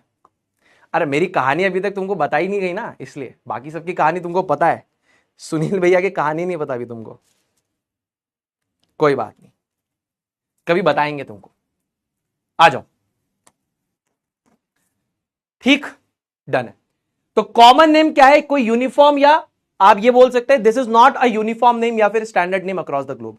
यानी कि हर जगह जगह चेंज हो रही, ज्योग्राफी चेंज हो रही, तो नाम बेसिकली चेंज हो रहा है। जैसे फॉर एग्जांपल घर वाले मेरे को ऐसे ऐसे अलग अलग नाम से बुला रहे हैं, लेकिन मेरा एक स्टैंडर्ड नेम ही है। ऐसे कंपाउंड्स का स्टैंडर्ड नेम आता है आईयूपीएसी से। तो अब हम कॉमन नेम या फिर ट्रिवियल नॉमेनक्लेचर की एक बार बात कर लेते हैं। कॉमन नेम या फिर ट्रिवियल नॉमेनक्लेचर की एक बार बात कर लेते हैं जल्दी से। कॉमन नेम या फिर ट्रिवियल नॉमेनक्लेचर की एक बार बात कर लेते हैं जल्दी से। आइए इस पर्टिकुलर चीज की बात करते हैं। अब कॉमन नॉमेनक्लेचर या फिर ट्रिवियल नॉमेनक्लेचर में हमारे पास बेसिकली क्या होता है? कॉमन नॉमेनक्लेचर, ट्रिवियल नॉमेनक्लेचर में जो आपके नाम दिए गए हैं, the names, these are given after the sources from which the organic compounds were first isolated. ठीक है, यानी कि जो कॉमन या फिर ट्रिवियल नॉमेनक्लेचर है, यानी कि जो पुराना तरीका था नामकरण करने का या आम जनता का नामकरण करने का तरीका, या ट्रिवियल यानी कि एंशिएंट नामकरण करने का जो तरीका था, उसमें क्या है? कंपाउंड, ऑर्गेनिक कंपाउंड की सोर्स क्या है? बोले ये सोर्स है, बोले उसी की सोर्स पे नाम रख दो उस चीज का। जैसे फॉर एग्जाम्पल फॉर्मिक एसिड, जो फॉर्मिक एसिड था, फर्स्ट ऑब्टेन्ड फ्रॉम एंट, यानी कि चींटी से सबसे पहली बार ये एक्सट्रैक्ट किया गया था। यानी फॉर्मिक एसिड यानी कि जो मिथेनोइक एसिड हमारे पास होता है, अब मिथेनोइक एसिड उसका आईयूपीएसी नेम है, फॉर्मिक एसिड उसका क्या है? कॉमन नेम है। तो फॉर्मिक एसिड जो नाम रखा गया है उस पर्टिकुलर कंपाउंड का, दैट इज कॉमन नेम या ट्रिवियल नेम। कॉमन नेम जो बेसिकली होता है वो रखा जाता है कि वो चीज सबसे पहले कहां से हमें मिली। जैसे चींटी से मिली तो इसका नाम रख दिया फॉर्मिक एसिड। जो ऑर्गेनिक कंपाउंड का जो सोर्स है उस पर उसका नाम रख दो। जैसे चींटी से मिला तो फॉर्मिक एसिड। क्यों? क्योंकि चींटी को लैटिन में बोलते हैं फॉर्मिका। क्या बोलते हैं? फॉर्मिका, जिसका इंग्लिश मतलब है आंट। लैटिन में चींटी को फॉर्मिका कहते हैं, तो फॉर्मिका कहते हैं, तो फॉर्मिका से हमें क्या मिला? फॉर्मिक एसिड मिल गया। आप समझ रहे हो? चींटी जो है जब हमें काटती है तो हमारी बॉडी में फॉर्मिक एसिड इंजेक्ट करती है। अब उसका नाम फॉर्मिक एसिड क्यों रखा? क्योंकि लैटिन में चींटी को फॉर्मिका कहते हैं, तो फॉर्मिका से मिलने वाला एसिड कहलाता है फॉर्मिक एसिड। क्लियर है? क्लियर है?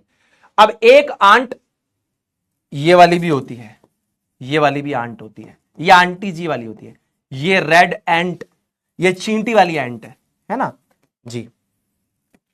बहुत बढ़िया। उसके बाद the name acetic acid was derived from the Latin word acetum. क्या नाम था? एसिटम। एसिटिक एसिड जो आपका नेम था that was derived from the Latin word acetum. ये एसिटम से हमें डिराइव हुआ था। एसिटिक एसिड जो है that was derived from the Latin word acetum, है ना, एसिटम। और एसिटम का मतलब था हमारे पास विनेगर यानी कि सिरका। तो ये एसिटम से ऑब्टेन हुआ तो एसिटिक एसिड, ये फॉर्मिका से ऑब्टेन हुआ तो फॉर्मिक एसिड। फॉर्मिका मींस एंट और एसिटम मींस विनेगर। तो जो भी चीज जैसे मिल रही है उसका जो सोर्स है उसके बेसिस से उसका नाम रख दिया गया। क्लियर जी। लेकिन उसके बाद एक संस्थान आता है जिसका नाम है आईयूपीएसी। आईयूपीएसी जिसका नाम मतलब क्या है? International union of pure and applied chemistry. तो केमिस्ट्री के अंदर एक संस्थान है international union of pure and applied chemistry, ठीक है, जो कि सन 1919 के अंदर आपका फाउंड किया गया था। और वही सारे नियम कायदे कानून देता है, चाहे एलिमेंट्स का नाम लिखना हो, चाहे कंपाउंड्स का, चाहे मॉलिक्यूल्स का। एक जो सिस्टमैटिक वे में हम नाम लिखते हैं तो उसके जो रूल्स है आईयूपीएसी नॉमेनक्लेचर देता है। नॉमेनक्लेचर का मतलब होता है नामकरण करना। आईयूपीएसी नॉमेनक्लेचर यानी कि नामकरण करना। अब आईयूपीएसी क्या है? International union of pure and applied chemistry, एक संस्थान है जो कि 1919 में फाउंड हुआ था, जिसका काम या कर्तव्य इतना है कि जितने भी कंपाउंड्स या एलिमेंट्स हमारे पास है उनके नाम लिखने के लिए जो रूल्स हम लिखते हैं। जैसे फॉर एग्जांपल कोई भी नया एलिमेंट डिस्कवर हुआ या कोई भी एलिमेंट का केमिकल नेम या किसी भी एलिमेंट का केमिकल सिंबल है, तो इसके जो रूल्स है आईयूपीएसी देता है। किसी भी कंपाउंड का जो सिस्टमैटिक नॉमेनक्लेचर है वो भी आईयूपीएसी देता है। तो you need to understand the IUPAC nomenclature का पार्ट। तो अब ये कॉमन नॉमेनक्लेचर नहीं है, this is introduction to IUPAC, introduction to IUPAC nomenclature. ये एक छोटा सा इंट्रोडक्शन है टू द IUPAC नॉमेनक्लेचर। ठीक है जी। चलिए कामना करता हूं मेरे दोस्तों को ये बात समझ में आई होगी। एक बार अगर समझ में आई तो आए भैया लगा दीजिए, ठीक है ना जी, समझ में आ गई, ठीक है, क्लियर है। मैम ने ब्लॉक कर दिया जी, कर दिया, डन है, क्लियर है भाई, डन है, क्लियर, सॉर्टेड जी, सॉर्टेड है भैया, आ जाओ।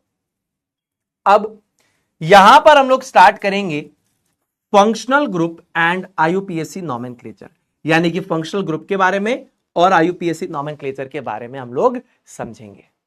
क्लियर है भाई, अच्छे से समझ में आ रहा है, कोई दिक्कत तो नहीं आ रही? नहीं भैया नहीं आ रही, ईमानदारी से समझ पा रहे हो जी, समझ पा रहे हैं, ठीक है, कोई भी टेंशन मत लो, आप ईमानदारी के साथ मेरे लेक्चर्स को अटेंड करो, आराम से आपका सिलेबस 15 नवंबर तक खत्म हो जाएगा। फिर उसके बाद मैं आपका एक पीवाईक्यू सेशन ले लूंगा। मैंने 3 चैप्टर के पीवाईक्यूज करवा दिए हैं, कार्बन कंपाउंड्स का पीवाईक्यू कराऊंगा, उसके आपको माइंड मैप्स प्रोवाइड हो जाएंगे, खत्म। आपको टेंशन लेने की कोई भी जरूरत नहीं है, बस खुद पे विश्वास रखना, अपनी मेहनत पे विश्वास रखना, परमात्मा पे विश्वास रखना और बड़ों के आशीर्वाद पे विश्वास रखना, सब बढ़िया होगा, है ना। चलो, ऑल राइट। अब बेसिकली यहां पर हम लोग सबसे पहले समझते हैं टर्म हेट्रो एटम क्या होता है। ध्यान से समझिएगा, केमिस्ट्री के बिल्कुल बेसिक्स बनाएगा आपके। हेट्रो एटम क्या होता है? हेट्रो एटम का बेसिकली मतलब होता है, हेट्रो वर्ड का मतलब होता है डिफरेंट एटम। हेट्रो वर्ड का मतलब क्या होता है? हेट्रो वर्ड का खुद का मतलब क्या होता है? Different atom. अब हेट्रो एटम, हेट्रो वर्ड का मतलब क्या होता है? Different, different. तो हेट्रो एटम्स का एक्चुअल मतलब क्या है? हेट्रो शब्द का मतलब होता है डिफरेंट या अलग। तो क्या अलग है यहां पे? क्या अलग होने वाला है यहां पे? तो हेट्रो एटम्स का मतलब होता है, हेट्रो एटम्स का मतलब होता है atoms other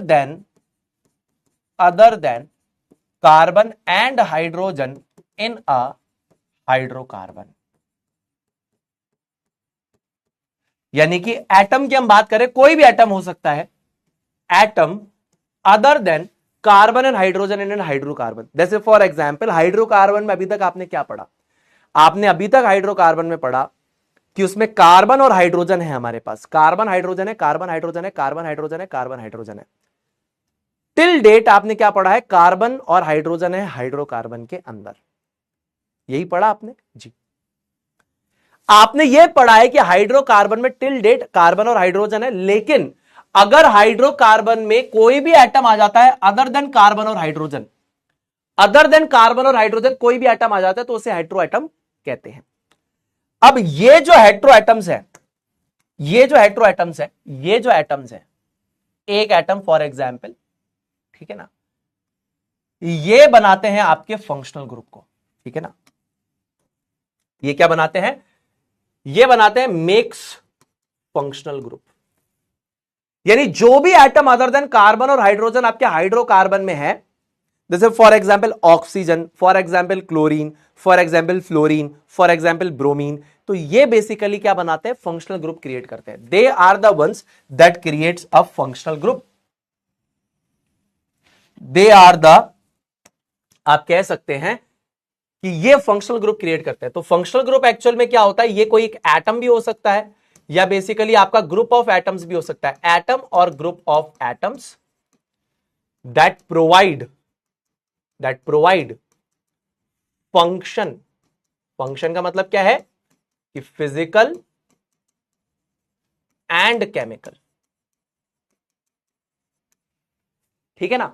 so that provides function that is physical and chemical properties, that provides function that is, इसको ऊपर लिख देते हैं, that provides function that is physical, ध्यान से देखना दोस्तों, ध्यान से देखना, physical and chemical properties, physical and chemical properties, ध्यान से देखना, टू अ कंपाउंड। तो फंक्शनल ग्रुप का मतलब क्या होता है? फंक्शनल ग्रुप का बेसिकली मतलब हमारे पास होता है कोई भी एटम या basically group of atoms, atom या फिर group of atoms that provide function that is physical and chemical properties to a compound, इसको हम लोग क्या बोलते हैं? फंक्शनल ग्रुप कहते हैं। सबसे पहले हेट्रो एटम क्या होता है? हेट्रो एटम का मतलब होता है कि अगर हमारे पास हाइड्रोकार्बन में जो कार्बन और हाइड्रोजन है दोस्तों, उसके अलावा अगर कोई और एटम अगर इंट्रोड्यूस हो गया तो उसे बेसिकली हेट्रो एटम कहेंगे। अब ये हेट्रो एटम्स आपके बेसिकली फंक्शनल ग्रुप को क्रिएट करते हैं। फंक्शनल ग्रुप एक एटम हो सकता है, ग्रुप ऑफ एटम्स हो सकता है, जो पूरे के पूरे कंपाउंड को उसकी फिजिकल और केमिकल प्रॉपर्टीज प्रोवाइड करने के लिए रिस्पॉन्सिबल है। यानी कि फंक्शनल ग्रुप को कहते हैं बिकॉज वो कंपाउंड को फंक्शन प्रोवाइड करता है, उसकी फिजिकल और केमिकल प्रॉपर्टीज जो है वो प्रोवाइड करता है, उसे फंक्शनल ग्रुप कहते हैं। ठीक है जी, बिल्कुल सही बात है। तो हाइड्रोजन एटम और hydrogen atoms can be replaced by any other elements like chlorine, sulphur, nitrogen, oxygen and provides completely different properties regardless of the length and the nature of the carbon chain is called as heteroatom। Basically होता क्या है कि अगर hydrocarbon की chain है, carbon और hydrogen की chain है, और उस कार्बन और हाइड्रोजन की चेन के अंदर फॉर एग्जाम्पल अगर मेरे पास क्लोरीन इंट्रोड्यूस हो जाए, नाइट्रोजन इंट्रोड्यूस हो जाए, ऑक्सीजन इंट्रोड्यूस हो जाए, सल्फर इंट्रोड्यूस हो जाए, तो ये जो एटम्स आ रहे हैं, ये एक एटम जो इंट्रोड्यूस हुआ है इसे हेट्रो एटम कहेंगे बिकॉज ये अदर देन कार्बन और हाइड्रोजन है। ये क्या करता है? हाइड्रोजन को डिस्प्लेस कर देता है हाइड्रोकार्बन में और वहां पर आ गया है फॉर एग्जाम्पल क्लोरीन या नाइट्रोजन या सल्फर या ऑक्सीजन। अब ये फर्दर आपके क्या बनाते हैं? फंक्शनल ग्रुप बनाते हैं। जैसे यहां पर ये क्या बना देगा? Functional group. अभी मैं बताऊंगा आपको, ये इसको फंक्शनल ग्रुप बना देगा, है ना। तो ये ऐसे आपको यहां पर फंक्शनल ग्रुप्स दिखेंगे जो अभी मैं आपको बताऊंगा। पहले हेट्रो एटम समझो। हेट्रो एटम का मतलब होता है कि कार्बन और हाइड्रोजन के अलावा कोई भी एटम अगर हाइड्रोजन को हाइड्रोकार्बन में डिस्प्लेस कर देता है, यानी कि कार्बन हाइड्रोजन का जो कंपाउंड है उसमें हाइड्रोजन को अगर अदर देन कार्बन और हाइड्रोजन कोई भी एटम अगर वहां आ जाता है जो हाइड्रोजन को डिस्प्लेस कर देता है, जैसे for example chlorine, for example nitrogen, for example oxygen, for example sulphur, तो इनको हम क्या बोलते हैं? हेट्रो एटम बोलते हैं। अब हेट्रो एटम्स क्या करते हैं? फंक्शनल ग्रुप बनाते हैं, जो कि एक एटम भी हो सकता है, एक से ज्यादा एटम्स भी हो सकते हैं, जो कंपाउंड को फर्दर फंक्शन प्रोवाइड करते हैं, फिजिकल और केमिकल प्रॉपर्टीज प्रोवाइड करते हैं। तो ये सारे के सारे हमारे पास क्या है? ये सारे के सारे हमारे पास क्या है? ये सारे हमारे पास जो आप देख रहे हैं चार जो हाईलाइटेड हैं, ये कहलाते हैं हेट्रो एटम। माफी चाहूंगा, ये आपके पास कहलाएंगे क्या? Hetero atom. अब जैसे हेट्रो एटम हमारे पास ये ऑक्सीजन है, लेकिन ये पूरा फंक्शनल ग्रुप बना देगा, ये OH फंक्शनल ग्रुप बना देगा, ठीक है ना। तो ये OH फंक्शनल ग्रुप फिर पूरे कंपाउंड को प्रॉपर्टीज देता है ना। चलिए अब इसके बारे में बात करते हैं थोड़ा सा, लेकिन उससे पहले एक और बेसिक चीज को थोड़ा समझते हैं, एक और बेसिक सवाल को थोड़ा समझते हैं। Alkane and alkyne, single bond between carbon atoms, double bond between carbon atoms, triple bond between carbon atom। Alkane, alkene, alkyne, ठीक है ना। तो इसके अंदर single bond, double bond and triple bond are functional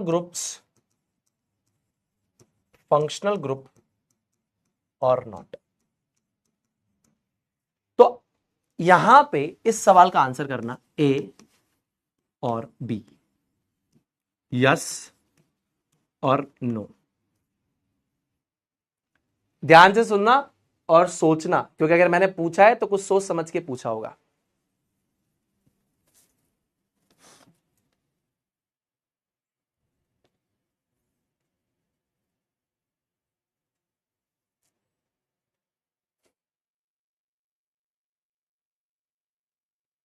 क्या बात है? एल्केन, एल्कीन एंड एल्काइन, ठीक है। अब इसके अंदर single bond, double bond and triple bond आपके फंक्शनल ग्रुप्स हैं या नहीं? ये आपके बेसिकली फंक्शनल ग्रुप्स है या नहीं? अगर मैं आपसे पूछता हूं एल्केन, एल्कीन, एल्काइन आपके पास है, सिंगल, डबल, ट्रिपल बॉन्ड वाले जो है ये फंक्शनल ग्रुप होंगे या नहीं होंगे? Whether they are functional group or not. सोच समझ के आंसर करना, जल्दीबाजी मत करना, ठीक है ना। तो whether they are functional group or not, तो यस फंक्शनल ग्रुप का क्या मतलब होता है मैं आपको ये बताता हूं, अभी ध्यान से सुनो। ठीक है, रोहित, ध्रुव, अनुराग, सचिन, पीयूष, तरुण एंड यशिका राठी, तेजस, कार्तिक, रिया, सर्वेश का दोस्त। तरुण एंड यशिका राठी दोनों भाई बहन है गारंटी के साथ, है ना। तरुण एंड यशिका सही है कि नहीं है? तरुण और यशिका राठी दोनों भाई बहन है, या तो दोनों कजिन्स है ना, और उड़ान बैच से पढ़ाई कर रहे हैं। क्या बात है, दोनों भाई बहन मचा रहे हो, बहुत बढ़िया, गुड। अब ध्यान से देखना, आप मेरी बात को ध्यान से सुनना। Single, double and triple bond are functional group or not, तो यस ये भी एक फंक्शनल ग्रुप होता है। अभी जो आपने फंक्शनल ग्रुप की बात करी वो हेटेरो एटम से बन रहा था। आप मेरी बात को समझो, अभी जो मैंने आपको फंक्शनल ग्रुप्स बताए वो हेटेरो एटम से बन रहे हैं, यानी कि अगर कार्बन और हाइड्रोजन के अलावा कोई भी अदर एटम आपके हाइड्रोकार्बन में, तो that is called as hetero atom. अब ये हेटेरो एटम आपके फंक्शनल ग्रुप्स का निर्माण करते हैं, यानी कि वो एटम या ग्रुप ऑफ एटम्स को रिप्रेजेंट करते हैं जो कंपाउंड को उसके फंक्शन प्रोवाइड करेगा। फंक्शन यानी कि फिजिकल और केमिकल प्रॉपर्टीज प्रोवाइड करेगा। फंक्शन का मतलब क्या होता है कि ये कंपाउंड को उसकी फिजिकल और केमिकल प्रॉपर्टी प्रोवाइड करेगा। क्या बात है। अब आप मेरी बात को समझो, आप मेरी बात को समझो। सिंगल बॉन्ड, डबल बॉन्ड और ट्रिपल बॉन्ड भी फंक्शनल ग्रुप है। क्यों? कंपाउंड को फंक्शन प्रोवाइड करते हैं। सिंगल बॉन्ड, डबल बॉन्ड और ट्रिपल बॉन्ड भी कंपाउंड को फंक्शन प्रोवाइड करते हैं। फंक्शन क्या? इनकी वजह से प्रॉपर्टी अलग अलग आ सकती है। तो सिंगल बॉन्ड, डबल बॉन्ड और ट्रिपल बॉन्ड क्या है? ये भी आपके कंपाउंड की प्रॉपर्टीज को डिफाइन करते हैं। सिंगल बॉन्ड, डबल बॉन्ड और ट्रिपल बॉन्ड जैसे फंक्शनल ग्रुप डिसाइड करता है ना किसी भी कंपाउंड की फिजिकल और chemical property, single bond, double bond और ट्रिपल बॉन्ड भी डिसाइड करते हैं किसी भी कंपाउंड की प्रॉपर्टी। तो 100% याद रखना कि यह फंक्शनल ग्रुप है। Yes it is a functional group. Yes, it is a functional group. Please remember that this is a functional group. जी, अब देखो एक सवाल आता है बच्चों के दिमाग में, भैया एल्काइल ग्रुप क्या है? What is the meaning of alkyl group? Alkyl group क्या है मेरे प्यारे बड़े भाई सुनील भैया? सबसे पहले एल्काइल ग्रुप को थोड़ा सा समझो। एल्काइल ग्रुप को हम ये बोलते हैं साइड चेन, साइड चेन, या फिर बोलते हैं ब्रांच, या फिर बोलते हैं सब्स्टिट्यूएंट। सब्स्टिट्यूएंट क्या बोलते हैं दोस्तों? एल्काइल ग्रुप को बोलते हैं साइड चेन, ब्रांच या फिर सब्स्टिट्यूएंट। साइड चेन, ब्रांच या फिर सब्स्टिट्यूएंट। साइड चेन, ब्रांच या फिर सब्स्टिट्यूएंट। साइड चेन, ब्रांच या फिर सब्स्टिट्यूएंट। साइड चेन, ब्रांच या फिर सब्स्टिट्यूएंट। एल्काइल ग्रुप को बोलते हैं साइड चेन, ब्रांच या फिर substituent. It is represented by, इसको कैसे रिप्रेजेंट करते हैं? रिप्रेजेंट करते हैं R. R stands for Richie Rich. क्या बोलता है? R stands for Richie Rich. तो रिची रिच का जो आर है that is the meaning of alkyl group. क्या बात है। जनरल फॉर्मूला हमारे पास क्या होता है? इट इज CnH2n+2, उसके बाद CnH2n+2, इसमें से अगर हमारे पास एक हाइड्रोजन हम कम कर देते हैं तो ये हो जाता है CnH2n+1। इसमें से एक हाइड्रोजन आपने कम कर दिया CnH2n+1, तो कार्बन बोल रहा है कि आपने अगर एक हाइड्रोजन मेरा कम कर दिया है तो मैं बॉन्ड किसके साथ बनाऊं? तो हम बोलते हैं कि कार्बन भैया आप यहां पर एक बॉन्ड बना लो। तो ये जो एक बॉन्ड है, ये जो एक बॉन्ड है, ये किसी भी एक लंबी चेन के साथ अटैच होकर अपना वैलेंसी कंप्लीट करता है। अभी मैं आपको समझाऊंगा और अच्छे से समझ में आएगा। सबसे पहली बात, एल्काइल ग्रुप का अदर नेम है साइड चेन, ब्रांच या फिर सब्स्टिट्यूएंट। रिप्रेजेंट करते हैं इसको आर से। फॉर्मूला होता है CnH2n+2। आपके पास जो एल्केन्स का फॉर्मूला होता है ना दोस्तों, आपके पास जो एल्केन्स का फॉर्मूला है ना दोस्तों, एल्केन्स का जो फॉर्मूला है, इस एल्केन के फॉर्मूले में से ये जो आपके पास एल्केन्स का जनरल फॉर्मूला है, इसमें से अगर आपने एक हाइड्रोजन को माइनस कर दिया तो ये बन जाएगा CnH2n+1। और ये जो कार्बन पे आपने एक हाइड्रोजन कम किया है, ऑब्वियसली यहां पे एक हाइड्रोजन आपने यहां से यहां पे आते एक हाइड्रोजन कम किया होगा। इतने आप समझदार व्यक्ति हैं कि ये CnH2n+2 था, यहां पे आ रहे हैं तो +1 है, यानी कि एक हाइड्रोजन कम हुआ है। तो कार्बन बोलेगा मेरी वैलेंसी सेटिस्फाई कैसे करूं मैं? तो हम कहेंगे भैया आप ये एक बॉन्ड बना लो। अब ये बॉन्ड ये किसी भी लंबी चेन के ऊपर लटक जाएगा और अपने इस बॉन्ड को कंप्लीट करेगा। ये एक बॉन्ड तो बनाएगा ही बनाएगा, ये किसी भी लंबी सी कार्बन की चेन पे अटैच हो जाएगा। अभी मैं बताऊंगा लंबी सी कार्बन की चेन क्यों बोल रहा हूं। ठीक है जी, ये बात याद रहेगी जी, याद रहेगी। अब जैसे फॉर एग्जाम्पल अगर मैं आपको बोलता हूं हमारे पास है CnH2n+1 है, ये रहा, ये रहा, ठीक है ना, CnH2n+1। तो अगर मैं यहां पे n का वैल्यू 1 डाल देता हूं, फिर n का वैल्यू 2 डाल देता हूं, और फिर n का वैल्यू 3 डाल देता हूं, n का वैल्यू 1 डालता हूं तो कितना होता है, C1H2x1+1 तो हो जाएगा CH3, कार्बन एक बॉन्ड बनाएगा, फिर हो जाएगा C2H2x2 यानी कि 4 + 1 5, C2H5 हो जाएगा। सिमिलरली C3H2x3 यानी कि 6 + 1 7, C3H7, और एक बॉन्ड यहां बन जाएगा। तो इसका नाम क्या हो जाएगा, नाम क्या हो जाएगा इसका, इसका नाम हमारे पास हो जाएगा मीथाइल, एल्काइल ग्रुप नाम है ना, तो मीथाइल।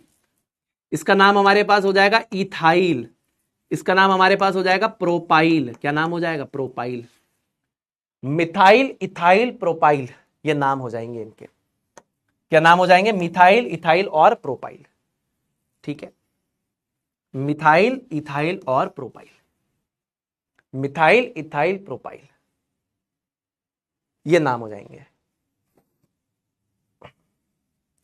ये नाम हो जाएंगे हमारे पास methyl, ethyl, propyl, methyl, ethyl, propyl, methyl, ethyl, propyl, methyl, ethyl, propyl, methyl, ethyl, propyl, methyl, ethyl, propyl, methyl, ethyl, propyl, methyl, ethyl और प्रोपाइल। वेरी गुड, बहुत बढ़िया, ये नाम हो जाएंगे। क्लियर है जी, 100% क्लियर है। तो एल्काइल ग्रुप को हम बोलते हैं साइड चेन, ब्रांच या फिर सब्स्टिट्यूएंट। फॉर्मूला हमारे पास होता है CnH2n+1, और ये एक बॉन्ड कहीं ना कहीं पे डेफिनेटली बना रहा होगा, जैसे कि CH3, C2H5, C3H7, methyl, ethyl, propyl, ठीक है, क्लियर है, 100% क्लियर है सुनील भैया, कोई भी दिक्कत वाली बात यहां पर नहीं है। तो चलिए यहां पर इस चीज को समझते हैं, बहुत ही बेसिक सी बातें आपको समझाऊंगा, ध्यान से आप मेरी बात को सुनना। अब देखिए हेट्रो एटम यानी कि अदर देन कार्बन और हाइड्रोजन जो आपके पास एटम है, वो या तो आपके पास है फ्लोरीन, क्लोरीन, ब्रोमीन या फिर आयोडीन। ये 4 हेट्रो एटम्स, या फिर आपके पास हेट्रो एटम है हमारे पास ऑक्सीजन। हमारे जो कोर्स में है एग्जैक्ट वो बताऊंगा। हेट्रो एटम का मतलब क्या है कि अदर देन कार्बन और हाइड्रोजन अगर हमारे पास कोई भी डिफरेंट एटम आता है हमारी हाइड्रोकार्बन चेन में, तो हेट्रो एटम कहलाता है। फ्लोरीन, क्लोरीन, ब्रोमीन या आयोडीन आ गया, या तो यहां से हमारे पास ऑक्सीजन आ गया, ठीक जी। अब देखिए बहुत सारे लोग क्या बोलते हैं, सीधा इसको बोलते हैं, यहां पर इसको बोलते हैं फंक्शनल ग्रुप। कार्बोक्सिलिक एसिड ये फंक्शनल ग्रुप है, ईस्टर फंक्शनल ग्रुप है, कीटोन फंक्शनल, ये गलत टर्म है। इसको फंक्शनल ग्रुप नहीं बोलना है, इसको आप बोलेंगे केमिकल क्लास। क्या बोलेंगे, केमिकल क्लास ऑफ कंपाउंड्स, ये नाम होगा इसका। देखिए हेट्रो एटम आपके पास क्या है, फ्लोरीन, क्लोरीन, ब्रोमीन या आयोडीन या फिर ऑक्सीजन। अब उसके बाद केमिकल क्लास ऑफ कंपाउंड्स आपके पास क्या है, हेलो एल्केन, या फिर आप इसको बोलते हैं एल्काइल हैलाइड। क्या बोलते हैं, केमिकल क्लास का नाम क्या है, केमिकल क्लास का नाम या तो हमारे पास है हेलो एल्केन या हमारे पास है एल्काइल हैलाइड। केमिकल क्लास का नाम हमारे पास है हेलो एल्केन या फिर एल्काइल हैलाइड। मेरी बात को ध्यान से सुनिए, fluorine, chlorine, bromine, iodine hetero atom है, ऑक्सीजन भी हमारे पास हेट्रो एटम है। केमिकल क्लास ऑफ कंपाउंड्स हमारे पास क्या है, हेलो एल्केन या एल्काइल हैलाइड, हेलो एल्केन या एल्काइल हैलाइड, हेलो एल्केन या एल्काइल हैलाइड, ठीक है जी, बिल्कुल।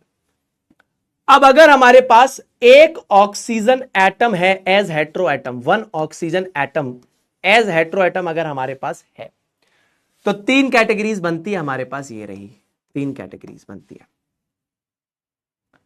एल्कोहल, एल्डिहाइड और कीटोन। और अगर 2 ऑक्सीजन एटम है, भैया एक ऑक्सीजन एटम है तो 3 कैटेगरी क्यों है, अरे बेटा ये एक ऑक्सीजन कहां पे अटैच हो रहा है, कहां पर प्रेजेंट है, उसकी वजह से डिफरेंट प्रॉपर्टी आती है, डिफरेंट फंक्शन आता है, डिफरेंट फंक्शन यानी कि डिफरेंट फिजिकल केमिकल प्रॉपर्टी आती है, इसीलिए। और 2 ऑक्सीजन एटम की अगर बात होगी तो फिर हमारे पास हमारे कोर्स में क्या है, ये दोनों कैटेगरीज है। तो सबसे पहले तो आपको ये समझना पड़ेगा कि fluorine, chlorine, bromine, iodine hetero atom अगर आएगा तो केमिकल क्लास ऑफ कंपाउंड्स का नाम है हेलो एल्केन या एल्काइल हैलाइड।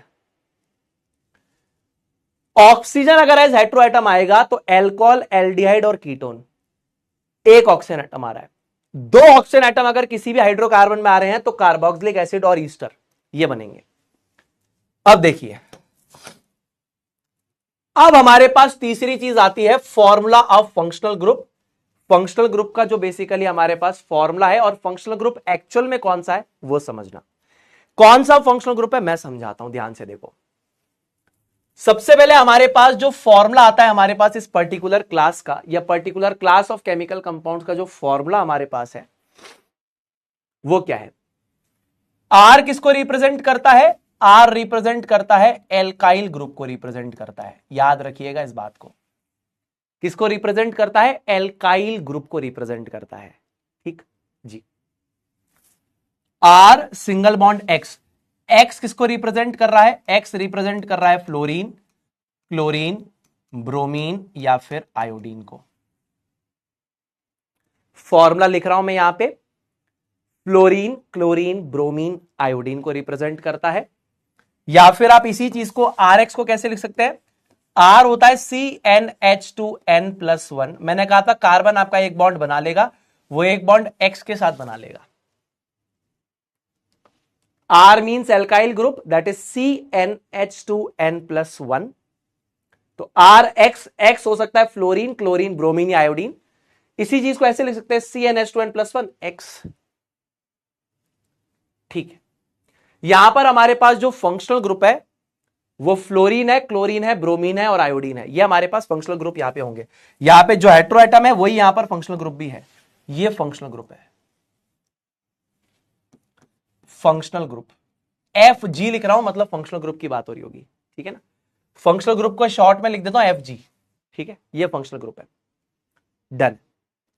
तो अगर फ्लोरीन, क्लोरीन, ब्रोमीन, आयोडीन जैसे हेटेरोएटम्स अगर आएंगे, और अगर एल्केन के अंदर, यानी कि फॉर एग्जांपल हाइड्रोकार्बन में हाइड्रोजन को डिस्प्लेस करके फ्लोरीन आ रहा है, क्लोरीन आ रहा है, ब्रोमीन आ रहा है, आयोडीन आ रहा है, तो इसको बोलेंगे हेलो एल्केन या एल्काइल हैलाइड, इसका नाम हो जाएगा। ठीक, फॉर्मूला हो जाएगा RX, या R को लिख सकते हैं CnH2n+1 और देन बॉन्ड X। ठीक जी। अब अगर ऑक्सीजन एटम आ रहा है तो सबसे पहले एल्कोहल, एल्कोहल जो हमारे पास chemical class of compound alcohol है, यहां पे जो फॉर्मूला है दैट इज ROH। जहां पर ये OH जो हमारे पास है इसको हम बेसिकली कहते हैं, ये फंक्शनल ग्रुप बनता है हाइड्रोक्सिल फंक्शनल ग्रुप। मैं कामना करता हूं आपको थोड़ा सा बेसिक डिफरेंस समझ में आ रहा है हेटेरोएटम और फंक्शनल ग्रुप का। ध्यान से थोड़ा सा समझना। जनरली हम कहते हैं एक ही चीज है, बट थोड़ा छोटा मोटा डिफरेंस है जो मैंने आपको बताया।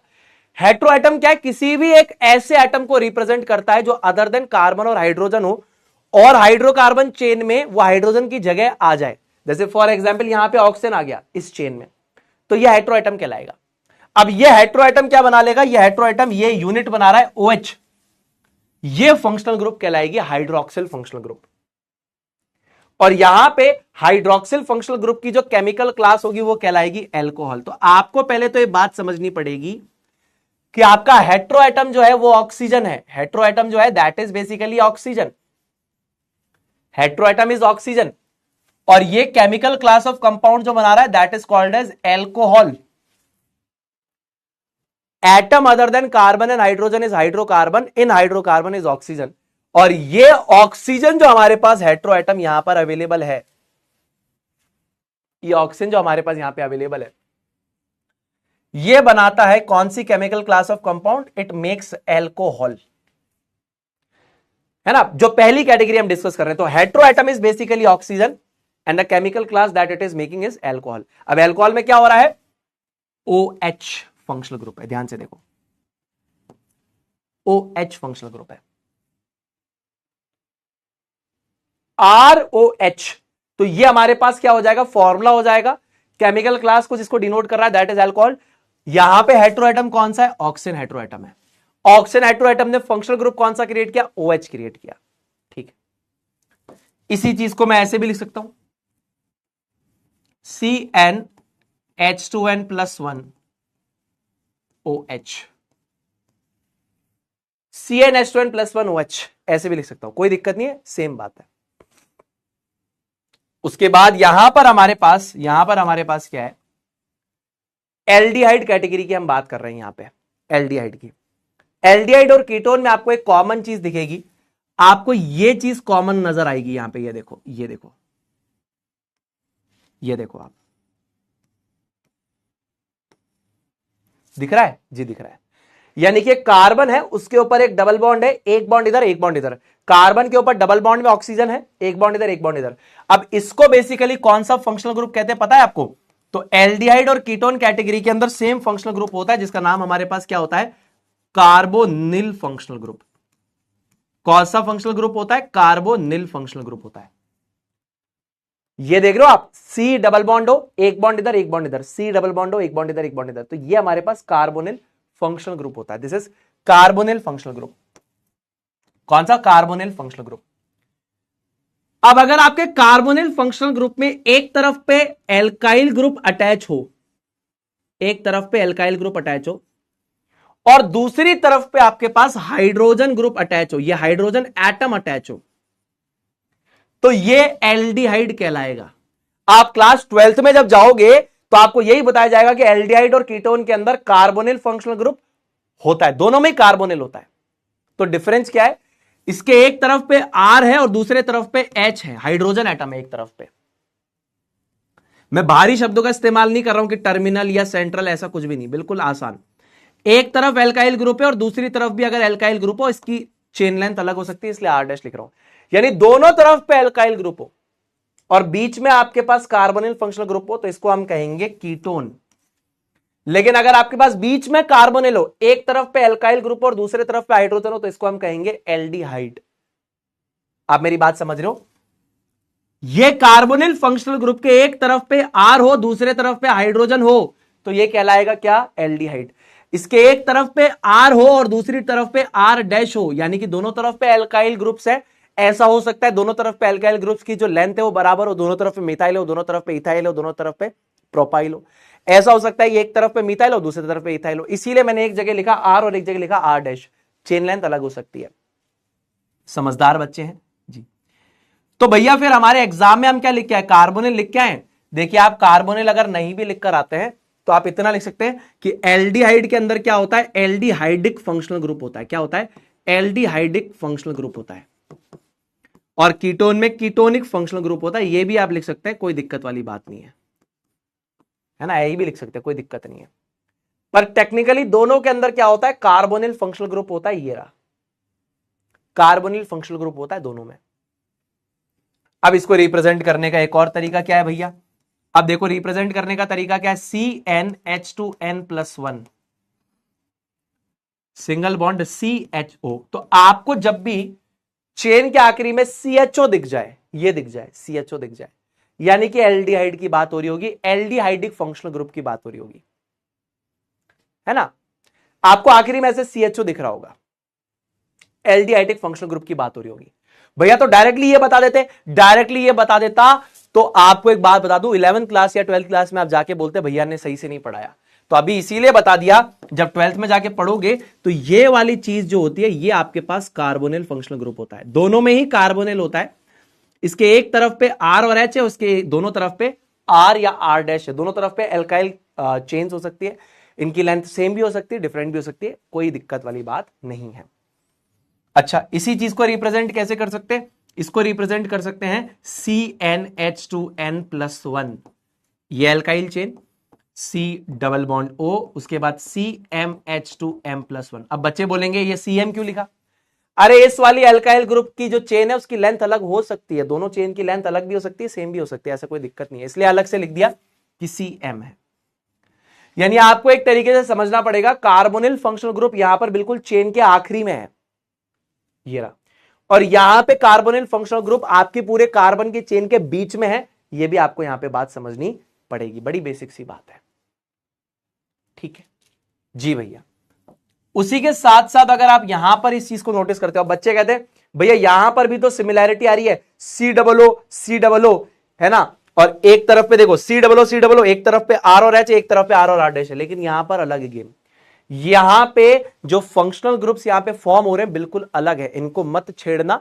जब आप आगे चल के इनका स्ट्रक्चर समझोगे तो आपको समझ में आएगा कि ये जो COOH है, इसमें एक कार्बोनिल ग्रुप है और एक हाइड्रोक्सिल ग्रुप है, जब जुड़ता है तो कार्बोक्सिल बनता है। आपको बता दूं, इसके अंदर एक तो कार्बोनिल है और एक हाइड्रोक्सिल है, जब दोनों जुड़ते हैं, ये दोनों जुड़ते हैं, तो एक्चुअल में बनता है कार्बोक्सिल फंक्शनल ग्रुप।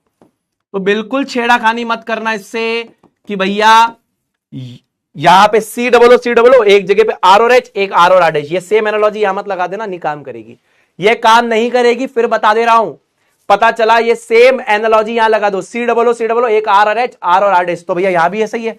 ये देखो C00 है, R और H, R और R डैश, यहां पे काम नहीं करेगी, गलत हो जाएगा। यहां पर ये सेम एनालॉजी मत लगा देना, गलत हो जाएगा। ये बेसिकली हमारे पास कौन सा फंक्शनल ग्रुप है? This is basically called as carboxyl functional group.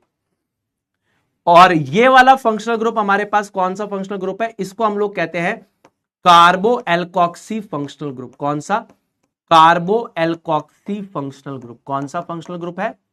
कार्बो alkoxy functional group. COO कार्बो alkoxy functional group है, COOH कार्बोक्सिल फंक्शनल ग्रुप है। अब देखिए, अगर यहां पे आपके पास जो चेन है एल्काइल चेन, अगर वो कनेक्टेड है इससे COOH से कनेक्टेड है, COOH से कनेक्टेड है, कार्बोक्सिल फंक्शनल ग्रुप से कनेक्टेड है, यानी कि आप किस केमिकल क्लास की बात कर रहे हैं? आप कार्बोक्सिलिक एसिड की बात कर रहे हैं। समझ रहे हैं आप? वरना दिमाग ये भी लगाइए आप, ये दो अलग अलग कैटेगरी होती कैसे अगर ऑक्सीजन का अरेंजमेंट यहां पे सेम होता है? ये दोनों अलग अलग है, दो ऑक्सीजन एटम है, इन दोनों का अरेंजमेंट इन दोनों कैटेगरीज में अलग है। यानी कि जो दो ऑक्सीजन एटम है, इसमें और इसमें, दोनों में इसका अरेंजमेंट ऑक्सीजन का अलग है, स्ट्रक्चर डिफरेंट है, इसीलिए दो अलग अलग कैटेगरी बनी, एक कार्बोक्सिलिक एसिड और एक बनी हमारे पास ईस्टर। अब ये RCOOH ये हमारे पास है कार्बोक्सिल फंक्शनल ग्रुप, और ये हमारे पास है कार्बो एल्कोक्सी फंक्शनल ग्रुप। इसके एक तरफ पे एल्काइल चेन, दूसरी तरफ पे भी क्या होगी? एल्काइल चेन होगी। इसको लिखने का जो फॉर्मूला हमारे पास है उसको हम ऐसे भी लिख सकते हैं, और करके CnH2n+1 COOH ऐसे लिख देंगे। तो ये हमारे पास हो जाएगा कार्बोक्सिलिक एसिड का रिप्रेजेंटेशन। और इसकी रिप्रेजेंटेशन हम कैसे लिख सकते हैं ये भी दिखा देता हूं, और करके CnH2n+1 COO, थोड़ा सा इधर और हो जाएगा, CnH2n+1 COO CmH2m+1। यानी ये और ये एल्काइल चेन जो है इसकी लेंथ अलग भी हो सकती है और सेम भी हो सकती है। ठीक है, तो ये इसकी रिप्रेजेंटेशन हमारे पास हो जाएगी। नहीं तो इसको थोड़ा इस तरफ ही लिख देते हैं, वरना और डिफिकल्टी होगी आपको। इसको ऐसे लिख देते हैं, और CnH2n+1 COO CmH2m+1 ऐसा हो जाएगा। क्लियर है बात? जी 100% क्लियर है। Is this clear guys? 100% clear है। अब ध्यान से देखो, सबसे पहले हेट्रो एटम अगर फ्लोरीन, क्लोरीन, ब्रोमीन, आयोडीन होगा तो केमिकल क्लास का नाम है हेलो एल्केन्स या फिर एल्काइल हैलाइड। हेट्रो एटम अगर ऑक्सीजन होगा हमारे पास, अगर एक ऑक्सीजन एटम आ रहा है चेन में तो अल्कोहल, एल्डिहाइड या कीटोन बनाएगा, दो ऑक्सीजन एटम आ रहे हैं तो कार्बोक्सिलिक एसिड या फिर ईस्टर बनाएगा। अब देखो यहां पर अगर हमने लिखा है RX, जहां पर X रिप्रेजेंट करता है फ्लोरीन, क्लोरीन, ब्रोमीन या आयोडीन को, ठीक है, तो ये हमारे पास हो जाएगा फॉर्मूला ऑफ हेलो एल्केन या एल्काइल हैलाइड। एक तरीके से हमने लिख दिया, जिसको हम ऐसे भी लिख सकते हैं CnH2n+1 X, ऐसे लिख सकते हैं। ये एक तरीके से पूरी केमिकल क्लास का ही फॉर्मूला है आपके पास, है ना? Formula of not functional group, formula of the chemical class, इसको ऐसे लिख सकते हैं, फॉर्मूला ऑफ केमिकल क्लास। बच्चे कंफ्यूज होंगे, भैया फंक्शनल ग्रुप का फॉर्मूला कहां बता रहे हो आप? फॉर्मूला ऑफ केमिकल क्लास लिख लो, ज्यादा बेटर रहेगा। ठीक है, फॉर्मूला ऑफ केमिकल क्लास, यानी कि आपकी जो केमिकल क्लास है उसका फॉर्मूला हम लोग बता रहे हैं कि हेलो एल्केन का फॉर्मूला RX है, एल्कोहल का फॉर्मूला ROH है। अब ROH के अंदर फंक्शनल ग्रुप कौन सा है? ROH के अंदर जो फंक्शनल ग्रुप है that is hydroxyl functional group. RX में फंक्शनल ग्रुप कौन सा है? फ्लोरीन, क्लोरीन, ब्रोमीन, आयोडीन हमारे पास फंक्शनल ग्रुप है। RCOOH के अंदर ये हमारे पास, ये जो है that is C double bond O, ये हमारे पास क्या है? कार्बोनिल फंक्शनल ग्रुप है। एक तरफ पे R और एक तरफ पे H, तो ये बन जाएगा एल्डिहाइड। इसके एक तरफ पे R और दूसरी तरफ पे R डैश हो जाएगा, तो ये बन जाएगा कीटोन।